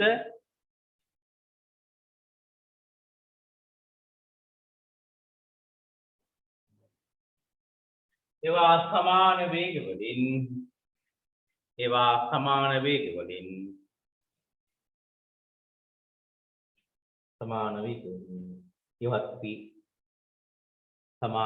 වලින් ඉවත් වේ.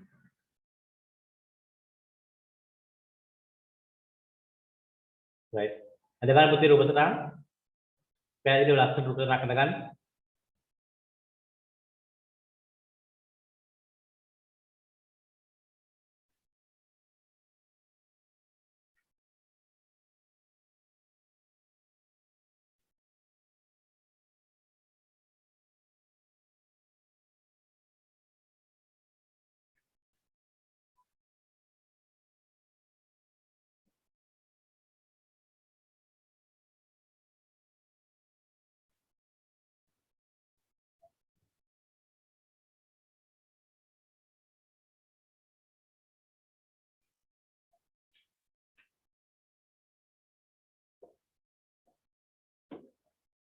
නූල් කැබැල්ල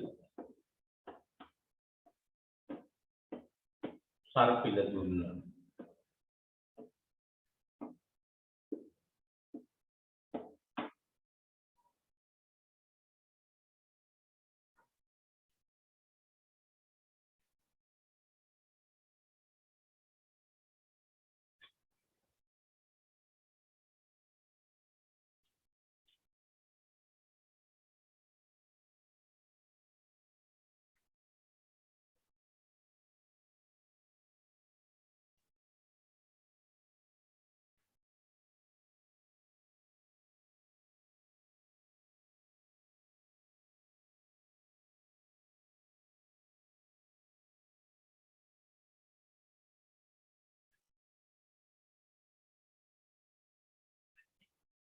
හරි ඉඳගත්තද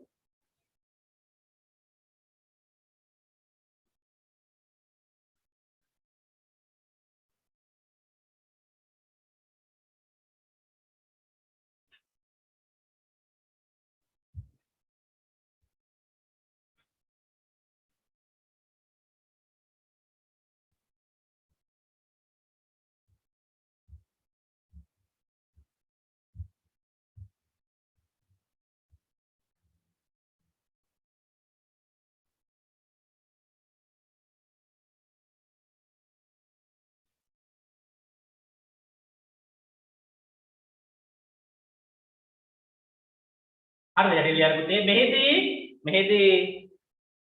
මෙහිදී ස්කන්ධ සමාන තොලි මෙහිදී ස්කන්ධ සමාන තොලි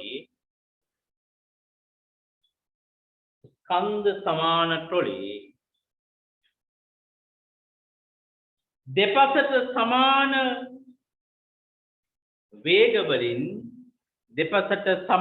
වේගවලින්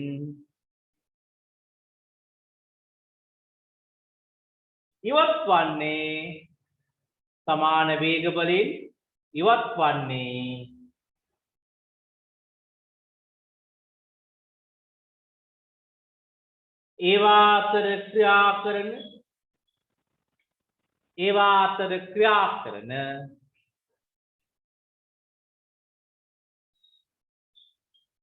ඒවා අතර ක්‍රියා කරන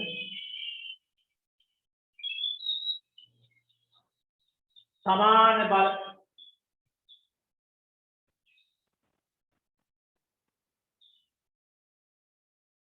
ඒවා අතර ක්‍රියා කරන මධ්‍යන්න බල ඒවා අතර ක්‍රියා කරන මධ්‍යන්න බල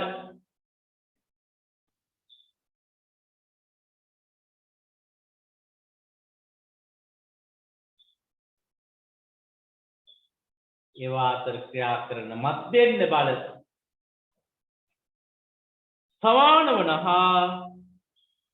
සමාන වන හා දිශාවෙන් ප්‍රතිවිරුද්ධ වන බැවිනි මධ්‍යන්න බල සමාන වන හා දිශාවෙන් ප්‍රතිවිරුද්ධ වන බැවිනි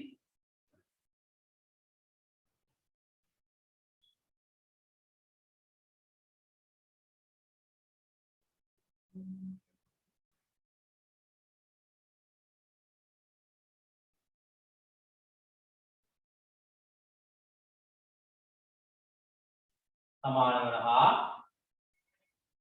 දිශාවෙන් ප්‍රතිවිරුද්ධ වන බැවිනි හරි නේද පුතේ ඇයි නිව්ටන්ගේ තුන්වෙනි නියමය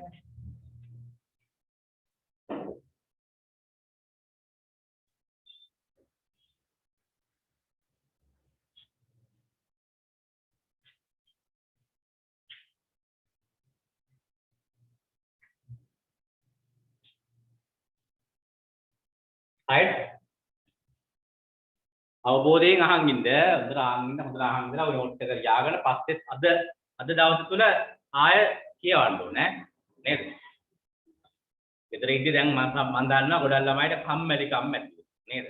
කම්මැලිකම ඇති වෙනවා මොකද? ඒක සාමාන්‍ය දෙයක් ළමයි. කම්මැලිකම කියන එක ඔයාලට විතර නෙමෙයි ඕනම එක්කෙනෙක්. right මේ ලෝකයේ ඉන්න අංක එකේ සල්ලිකාරයට කම්මැලිකම තියෙනවා. හිතන්න එපා එහෙනම් එයාට තියෙනවා අපිට බලම් මොකද වෙන්නේ. හරි. මේ ලෝකේ ජීවත් වෙන ඕනම මිනිස්සෙක්ට කම්මැලිකම කියන එක. හැබැයි ඒක පුළුවන් තරම් අඩු කරගන්න කට්ටිය තමයි ජයග්‍රහණය කරගන්නේ. නැති කරගන්න බෑ. කම්මැලිකම නැති කරගන්න අමාරුයි. පුළුවන් තරම් අඩු කරගන්න කට්ටිය තමයි යම් යම් තැන්වලදී ඉදිරියට යන්නේ. මොකද ළමයි කම්මැලිකම කියන එක කියන්නේ ඉංග්‍රීසියෙන් කියන laziness කියලා නේද? laziness. මොකද කම්මැලිකමේ definition එක? මම අහන කම්මැලිකමේ අර්ථ දැක්වීම මොකක්ද? දන්නවද? කම්මැලිකමේ අර්ථ දැක්වීම. ඒකේ කම්මැලිකමේ අර්ථ දැක්වීම තමයි laziness කියන එකේ definition එක අපි කිව්වොත් තමන් තුළ තියෙන ශක්තිය භාවිතා කිරීමට කියන අකමැත්ත. තමන්ගේ ශක්තිය භාවිතා කරන්න තියෙන අකමැත්ත තමයි පුතේ කම්මැලිකම කියන්නේ. ඒක අපි හැමෝටම තියෙන දෙයක්. ඇයි ඉතින් අපේ ශක්තිය අපිනේ භාවිතා කරන්න ඕනේ නේද? අපි තුළ තියෙන ශක්තිය භාවිතා කරන්න ඕන අපි. ඇයි අපි භාවිතා කරන්න අකමැති මේ අපේ ශක්තිය? අන්න එතන තමයි ප්‍රශ්නේ. ඒකට විසඳුමක් හොයාගත්තොත් ඔන්න කම්මැලිකම් අඩුයි. මොකද බලන්න කම්මැලිකම කියලා කියන්නේ මොකද්ද? අප තුළ තියෙන ශක්තියින් භාවිතා කිරීමට දක්වන උදාසීන බව. නේද? ඒක තමයි කම්මැලිකම කියලා කියන්නේ. අකමැත්ත. අප තුළ තියෙන ශක්තියින් භාවිතා කරනවා. අපි ශක්තියින් භාවිතා කරනවා. අපි ගාව විවිධ ශක්තියින් ගැබ් වෙලා තියෙනවා. ඒ ශක්තියින් අපි භාවිතා කරනවා. නේද?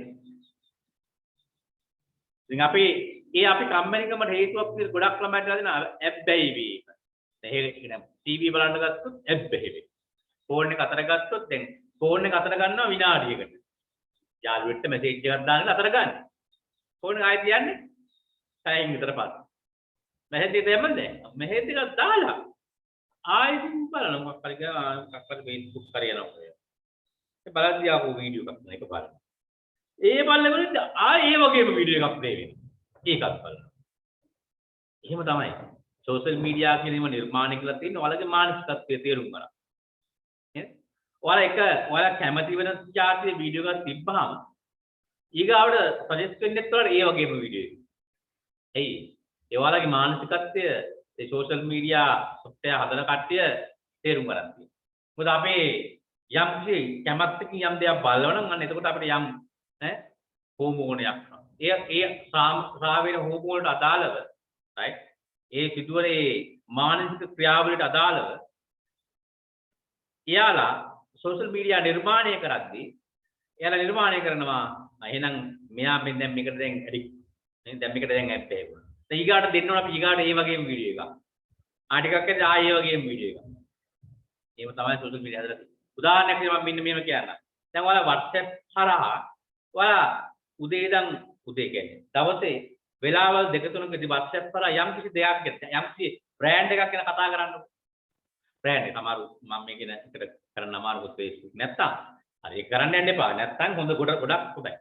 හරි දැන් උදාහරණයක් ඔයාලා ලැප්ටොප් මචං මට ලැප්ටොප් එකක් ගන්න ඕන කියලා මොකද්ද මචං හොඳ Acerද HP ද හොඳ Dell ද කියලා දැන් යාළුවොත් එක්ක මැසේජ් කරලා අපේ පහුවදාට උදේ යන්නකො Facebook අන්න Facebook ගිහුවාම දැන් Facebook එකේ පෙන්නන ඇඩ් මොනවද පෙන්නන්නේ ඔයාලට? ලැප්ටොප් කියනවා තමයි පෙන්නන්නේ. ඇයි? අන්න අර WhatsApp එකයි Facebook එකයි ලින්ක් කරලා තියෙනවා. දැන් අන්න AI ක්‍රියාත්මක වෙනවා. කෘත්‍රිම බුද්ධිය ක්‍රියාත්මක වෙනවා. right? ඊට පස්සේ WhatsApp එකකින් data ටික අරගෙන ඔයා හොයන්නේ මේ දවස්වල ලැප්ටොප් එකක් කියලා දැන් Facebook එකයි WhatsApp එකේ දාන්න. බලන්න ඔයාලා පෞද්ගලික ජීවිතය දන්නවා. සමහරට ඔයාගේ පෞද්ගලික ජීවිතේ මුලින්ම දැනගන්නේ WhatsApp එකයි Facebook එකයි. අන්න ඊගාවට පහවදා ඉඳන් Facebook එකේ වැටෙන්නම ලැප්ටොප් සම්බන්ධයෙන් වරුණම් ඔයාලා බලන්න අනිවාර්යයෙන් කියනවා මේ දවස්වල අනිත් දැන් ඒක දරුණුට වෙන දෙයක්. ඔය ඕන දෙයක් WhatsApp එකේ කතා කරගන්න. එහා සම්බන්ධ දේවල් තමයි සජෙස්ට් වෙන්නේ. එහෙම තමයි සෝෂල් මීඩියා නිර්මාණය කරලා තියෙන්නේ. දැන් අපි ඒකට බැහැිනවා. ඒක සාමාන්‍ය දෙයක්. හැබැයි ෆෝන් එක අතර යාළුවට මැසේජ් එක දාන්න ගත්ත ෆෝන් එක මැසේජ් එක දාලා ආයෙත් තිබ්බනම් ඉතින් වැඩි ඉවරයි. හැම වෙලාවෙම ඔළුවෙන් පණිවිඩයක් දෙන්න ඕන මට වැඩ තියෙනවා. මේ වැඩේ කරලා දැන් මං ඊගා වැඩේට යන්න ඕන. right මේ වැඩේ කරම ඊගා වැඩේට යන්න ඕන මම මේක මට පැයක් ඉන්න බෑ මැසේජ් එක දාන්න යන්නේ විනාඩියකට තර අඩු කාලයක් හැබැයි ෆෝන් එක අතිය තියන් දැන් ඔන්න මේක 21 වේවර දාන්නෙම නැතුව පැයක් කාමාරක් ඉන්න අන්න පුතේ කාලය අපෙන් යන විදිය නැවත ගන්න බෑ ඒ කාලේ ජීවිතයේ කියන ජීවිතේ ලැබිලා තියෙන මේ කාලය අපිට ආය නැවත ගන්න බෑ කරන්න දෙයක් එහෙනම් අපි වග බලා ගන්න ඕනේ ඒව අයින් කරන එක නෙමෙයි පුතේ ඒ තුල ගැඹුරට කිදා බහින්න නැතුව ෂණික තීරණ වෙනස් කරලා හරි මම යාළුවන්ට මැසේජ් දාලා ඉවරයි ෆෝන් එක දීපා ගත්තා මගේ වැඩේ කරා right මගේ වැඩේට යනවා දැන් අන්න ඒකට මෙන්න මෙතන හදා ගන්න right තමන්ට නොගල වෙනව නම් අයින් කරලා දාන්න අපි දන්නවා WhatsApp අයින් කරන්න බෑනේ අපි මේ ඔන්ලයින් ක්ලාස් එක යන්නේ WhatsApp වලින් අයින් කරන්න බෑ අපිවත් තියා කමක් නැහැ මම පාවිච්චි කරා අපි පාවිච්චි හැබැයි අපි එකෙන් ප්‍රයෝජනවත් දේ ලබා ගන්න ඕනේ අපි ඒක අපේ පාලනයට නතු කර ගන්න ඕන Facebook එකටවත් WhatsApp එකටවත් ඔයාලව පාලනය කරන්න දෙන්න එපා පුතේ හරි ඔයාලව පාලනය කරන්න දෙන්න එපා ඔයාලා ඒක පාලනය කරන්න තේරුණා නේද හරි අපි යමු නිව්ටන්ගේ තුන්වෙනි මේ ඊගාව කාරණේට ලියන්න පුතේ සටහන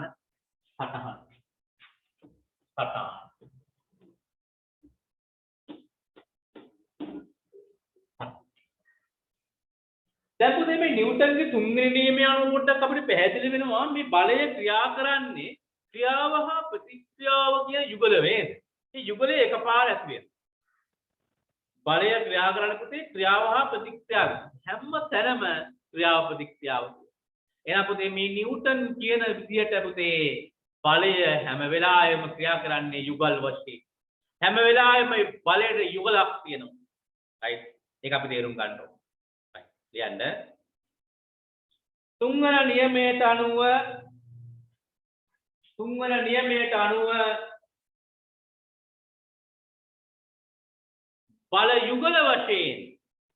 බල යුගල වශයෙන් යුගලක් කියලා කියන්නේ ප්‍යා එකක් කියලා කියන්නේ බල යුගල වශයෙන්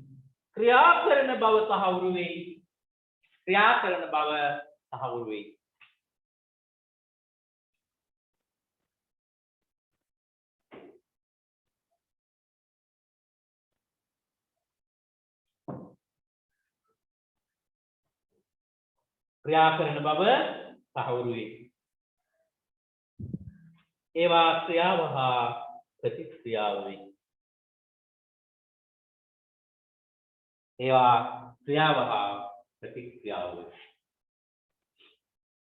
ඒවා ක්‍රියාව ඉලක්ක ගන්න ක්‍රියාව යටතේ ආය ප්‍රතික්‍රියාවට ඉලක්ක ගන්න ඒවා ක්‍රියාව හා ප්‍රතික්‍රියාව වෙයි ක්‍රියාව එක් වස්තුවක් මත ක්‍රියා කරන විට ක්‍රියාව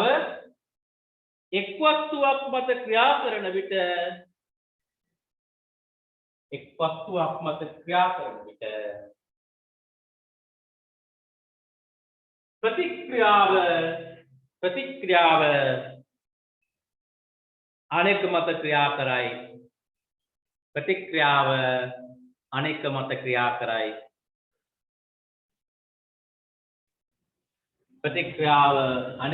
ක්‍රියා කරයි කිසිම විටක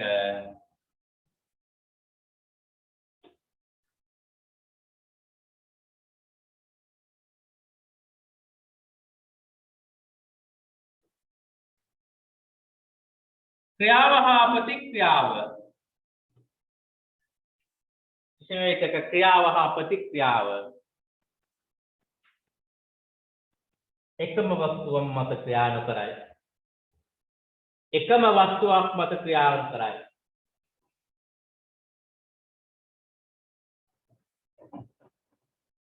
එකම වස්තුවක් මත ක්‍රියා නොකරයි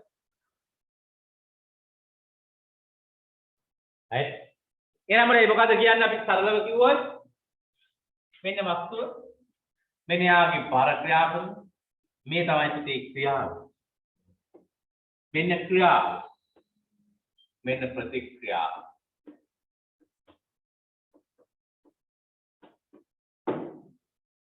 ක්‍රියාව ප්‍රතික්‍රියාව විදියට බල යුගල වශයෙන් ක්‍රියා කරනවා.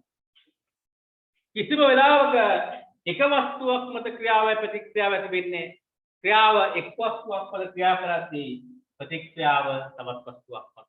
දැන් මෙන්න මේ ස්කන්ධයේ පොළොව මත තියලා තියෙනවා නම් ක්‍රියාව ක්‍රියා කරන්නේ පොළොව මත ප්‍රතික්‍රියාව ඇති වෙන්නේ වස්තුව මත. තේරෙනවද? හැම වෙලාවෙම ක්‍රියාවයි ප්‍රතික්‍රියාවයි දැන් දෙකක නේද? ක්‍රියාව පොළොව මත ඉද්දී ප්‍රතික්‍රියාව වස්තුව මත ඉද්දී. එහෙනම් බල යුගල වශයෙන් ක්‍රියා කරනවා. මෙන්න බල යුගලය. ක්‍රියාව මෙතන ප්‍රතික්‍රියාව බර වෙනවනේ. තේරුණානේ? දැන්. අර ගන්න පුතේ.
හරි. අර ගණන් A වස්තුව මත B වස්තුව උඩින් තියලා තියෙනවා. A වස්තුව මත B වස්තුව උඩින් තියලා තියෙනවා. ඒක කරන ටිකක් මම ලොකෝට හන්දා. ඒක ලොකෝට දින්න ඕනේ නැහැ වල. සාමාන්‍ය ගන්නද ගන්න. අර පොඩ්ඩක් ලොකෝට ගන්න මේ.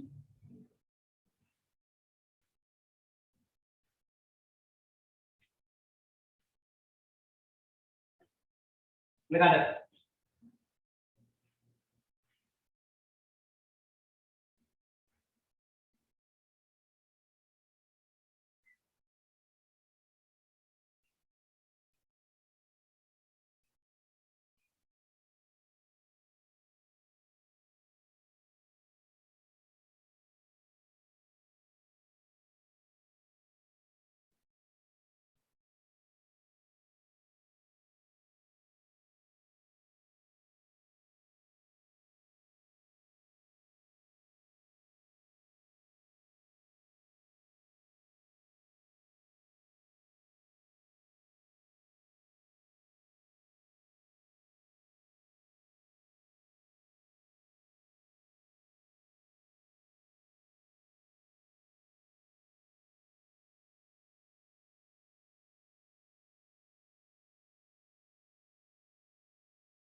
දැන් පුතේ A ගේ බර මෙතන ක්‍රියා කරනවා.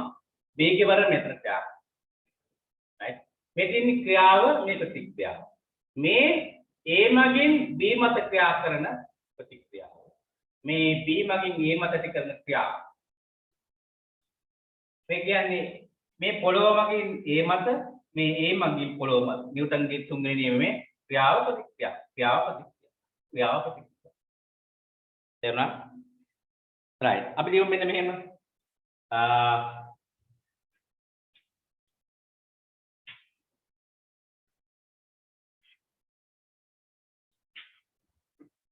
B මත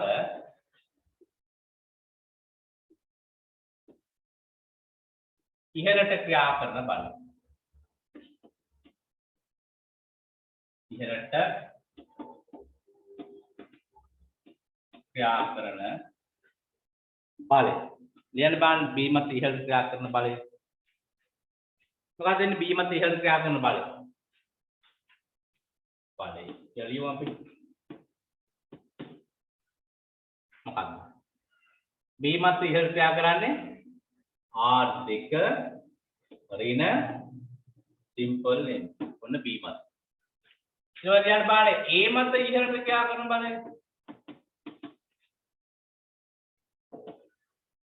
මොකද්ද?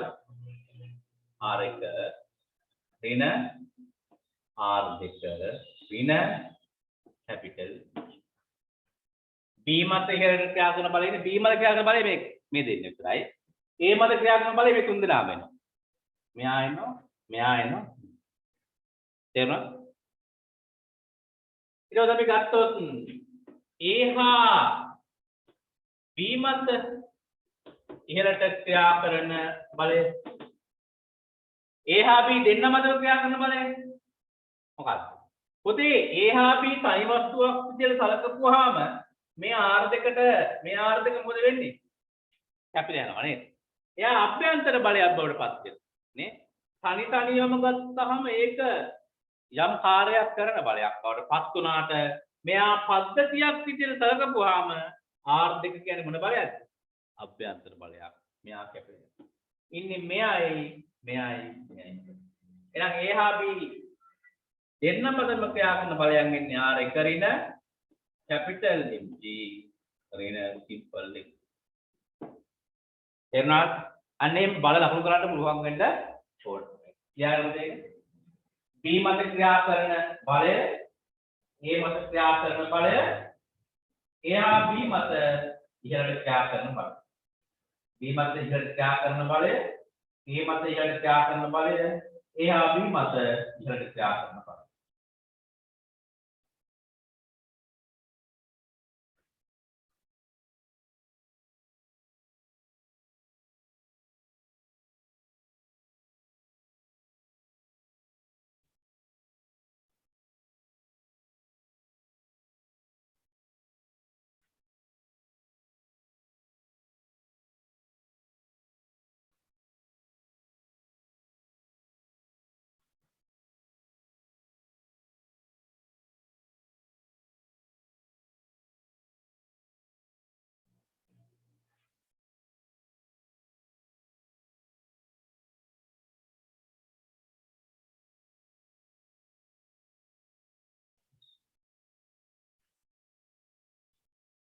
තුනම ලියා ගන්න.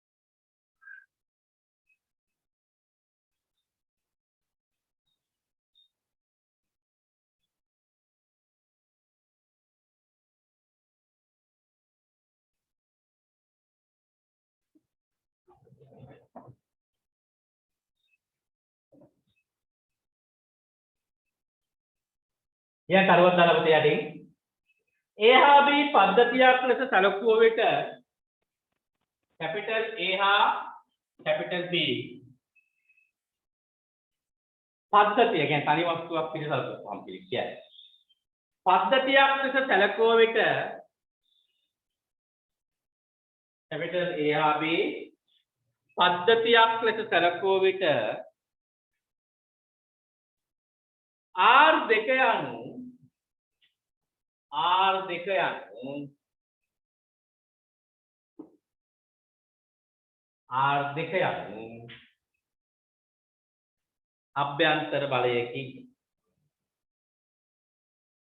අභ්‍යන්තර බලයකි අභ්‍යන්තර බලයකි.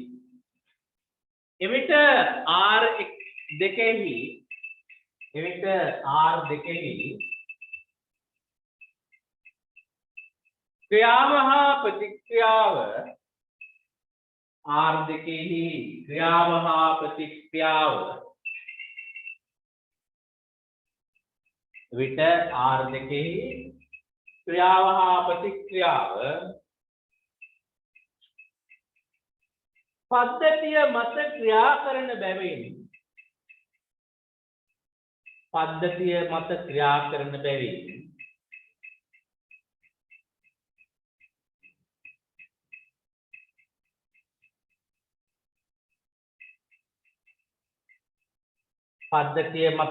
කරන බැවින් එහි බලපෑමක් පද්ධතිය මත ඇති නොවේ.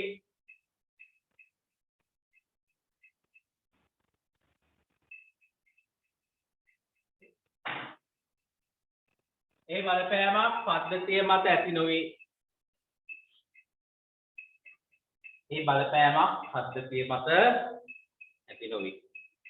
right? එහෙනම් සරි පද්ධතියක් සලකද්දී R දෙක කියලා කියන්නේ මොන බලයක්ද පුතේ? අභ්‍යන්තර බලයක්. එයාගේ බලපෑමක් පද්ධතිය මත ඇති වෙන්නේ නැහැ.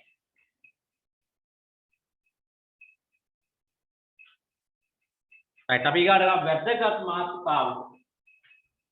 තාමත් වැදගත් මාතෘකාව. බලන්න හදන්න ඕනම වෙන එකක්. කියන්නේ බල ලකුණු කිරීම.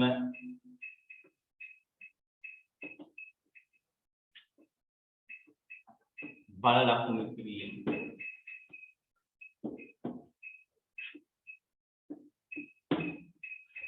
බල ලකුණු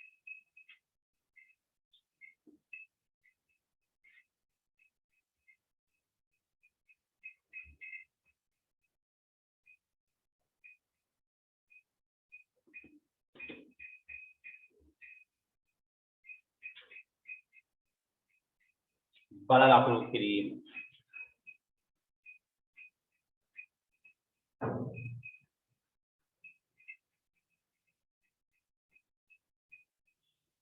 right?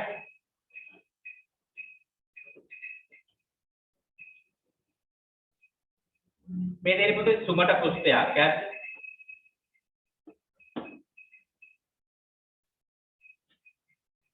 ඉතලා මේ දෙන්නගේ බර ලකුණු කරමු අපි. mg capital M. අපිට මෙයා මත අපි බාහිර බලයක් ක්‍රියා කරනවා. right? මෙයා මත ප්‍රතික්‍රියාව විදිහට R එක පොළොව මත ක්‍රියාව R එක. මේ දෙන්න ස්පර්ශලා තියෙන මෙතනින් මේ. එහෙනම් මේ දෙන්න මත මෙහාටයි ක්‍රියාවයි ප්‍රතික්‍රියාවයි ඇති වෙනවා. ක්‍රියාවයි ප්‍රතික්‍රියාව. ඒ වගේම මේ වස්තුව මත ඉහළට R2 එහෙනම් පොළොව මත R. සුමට තලයක් මත තියෙන වස්තු දෙකක් මත ඔන්න ඔය බල දෙක ක්‍රියා කරන්න. සුමට ඉඳන්තේ ඝර්ෂණ බලය ක්‍රියා කරන්නේ නැහැ. පස්සේ ඝර්ෂණය ගැන කතා කරමු. right. ඉඳගන්න. එහෙනම් ඔය වගේ උපකරණ දුන්නොත් ඔයාලට පුළුවන් වෙන්න ඕන ඔය જાතියේ ඔය විදිහට බලවුම් කරගන්න.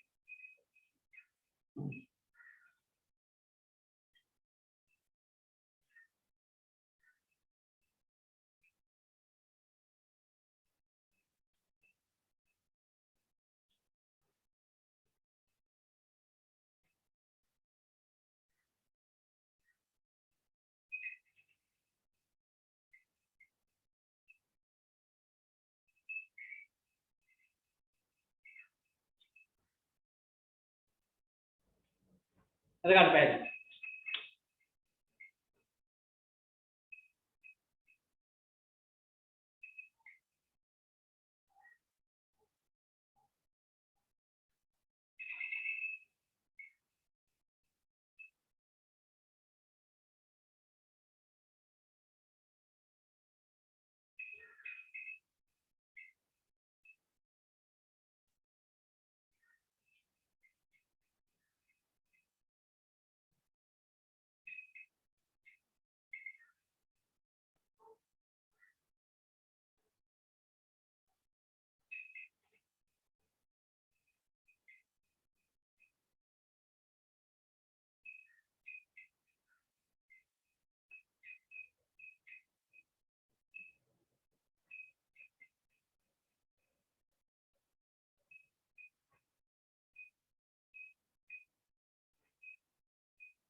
අර නේද? අර අපි උදාහරණයක් ගමු.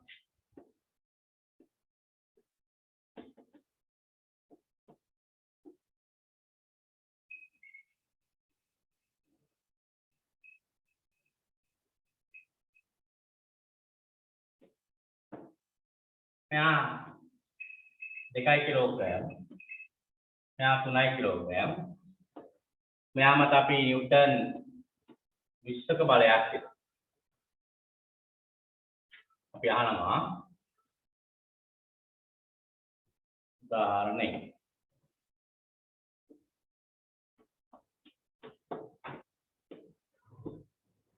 ඒකේ පද්ධතියේ තොරණ එක A හා B අතර ප්‍රතික්‍රියා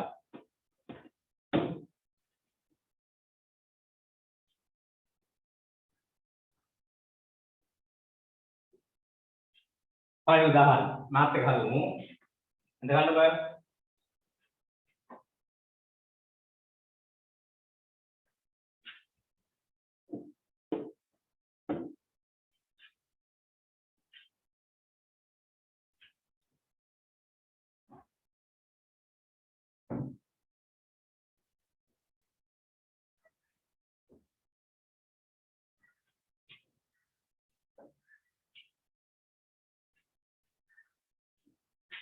පද්ධතියේ තොරණ වෙනකොට අපි ඉස්සෙල්ලාම බලමු කරන්නේ මෙයාගේ තිරස් බල ඕනේ නැහැ. මෙයාගේ බර මෙතනින් එනවා. තිරස් බලත් ඕන වෙන්නේ නැහැ. මේක 20 නිව්ටන්. මේක 30 නිව්ටන්. මේ දෙන්න අතර ක්‍රියා කරන බලය මොකක්ද? R.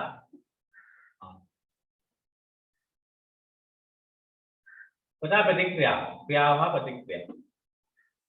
පද්ධතියක් කියලා ගත්තොත් ඒක කැපිලා යනවා නේද? අපි ගමු ඉස්සලාම පද්ධතිය. පද්ධතියට දිශාව දානවා. මේ පැත්තට ඉස්සලාම දාන සමීකරණය මොකක්ද? සමානයි. එහෙනම් පද්ධතියට තිරස්ව දානවා බලයේ දිශාවට සමානයි. නේද? එහෙනම් පද්ධතියේ මැදේ බලය මොකක්ද? 20යි. ස්කන්ධයේ මුළු ස්කන්ධය 5යි. ත්වරණය 1. එහෙනම් ඒ සමානයි කීයද? 20 බෙදීම 5 කියන්නේ 4යි ms වෙන. එහෙනම් පද්ධතියේ ත්වරණ එනවා 4යි ms වෙන 2යි. හදාගන්න පද්ධතියේ ත්වරණය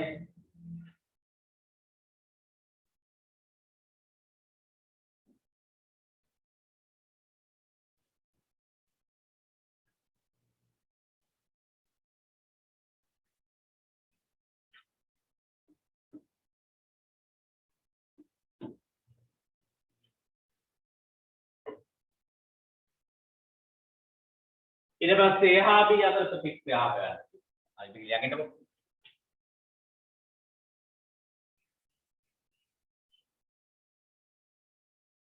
පද්ධතියට දාන්නේ පද්ධතිය ස්කන්ධය තමයි එකතු බෙදලා දාන්නේ. විතර බලයේ දිශාවත් එක්ක දිශාව මේ පැත්ත බලයේ මේ පැත්ත දිනවා එයා දන වුණා. මේ විරුද්ධ දිශාව ඉගෙන ගන්න.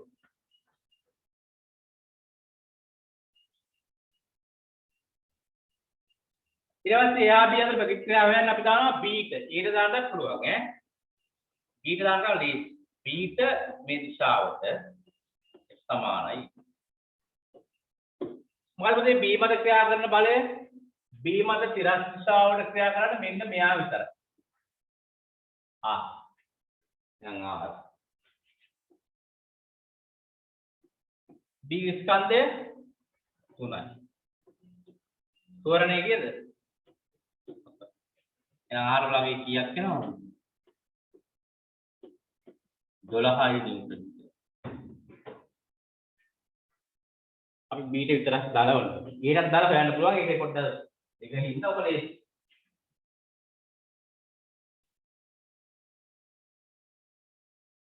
B ට සමානයි නේද?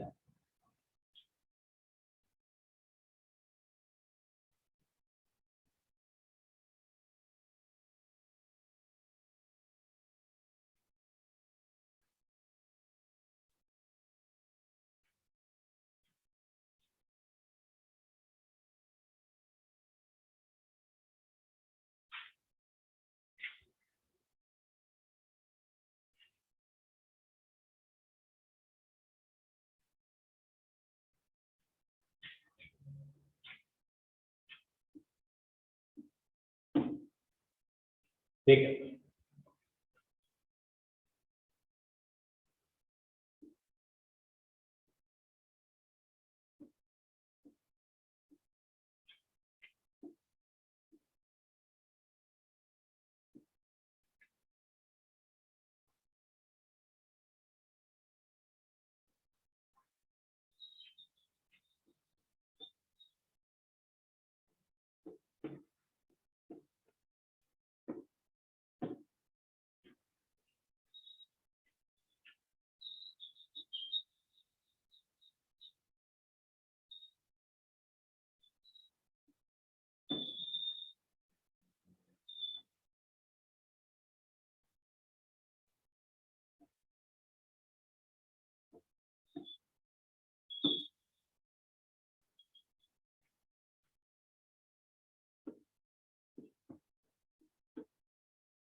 දෙන්න උදාහරණ කරන්න බං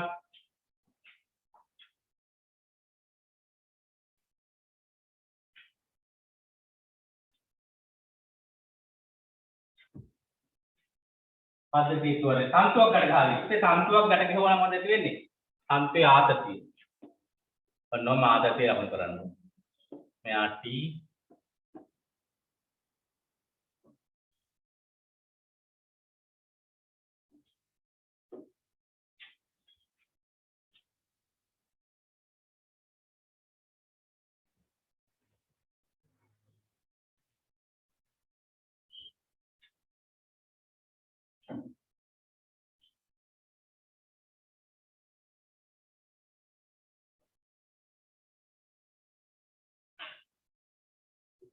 එහෙනම් පද්ධතියට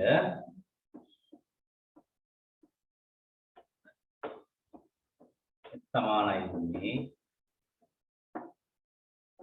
බලය 100යි පද්ධතියේ ස්කන්ධයේ 5 3 8යි එහෙනම් ත්වරණය කියන්නේ 100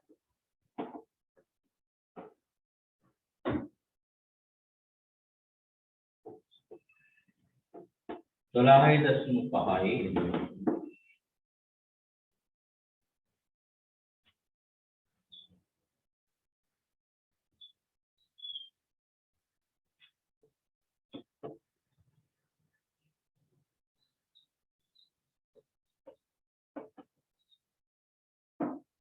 ये कैपिटल E ට සමානයි මේ දා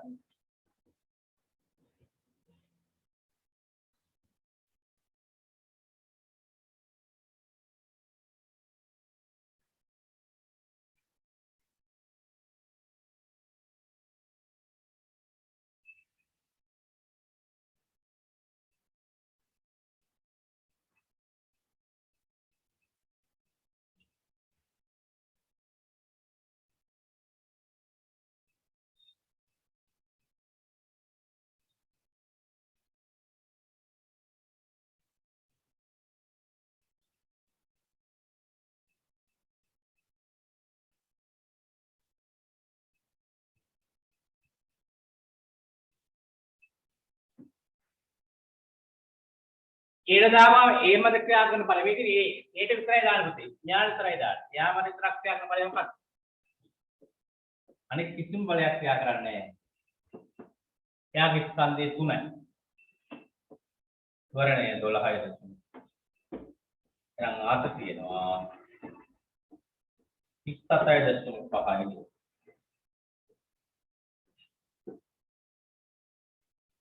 ආතතිය 37.5යි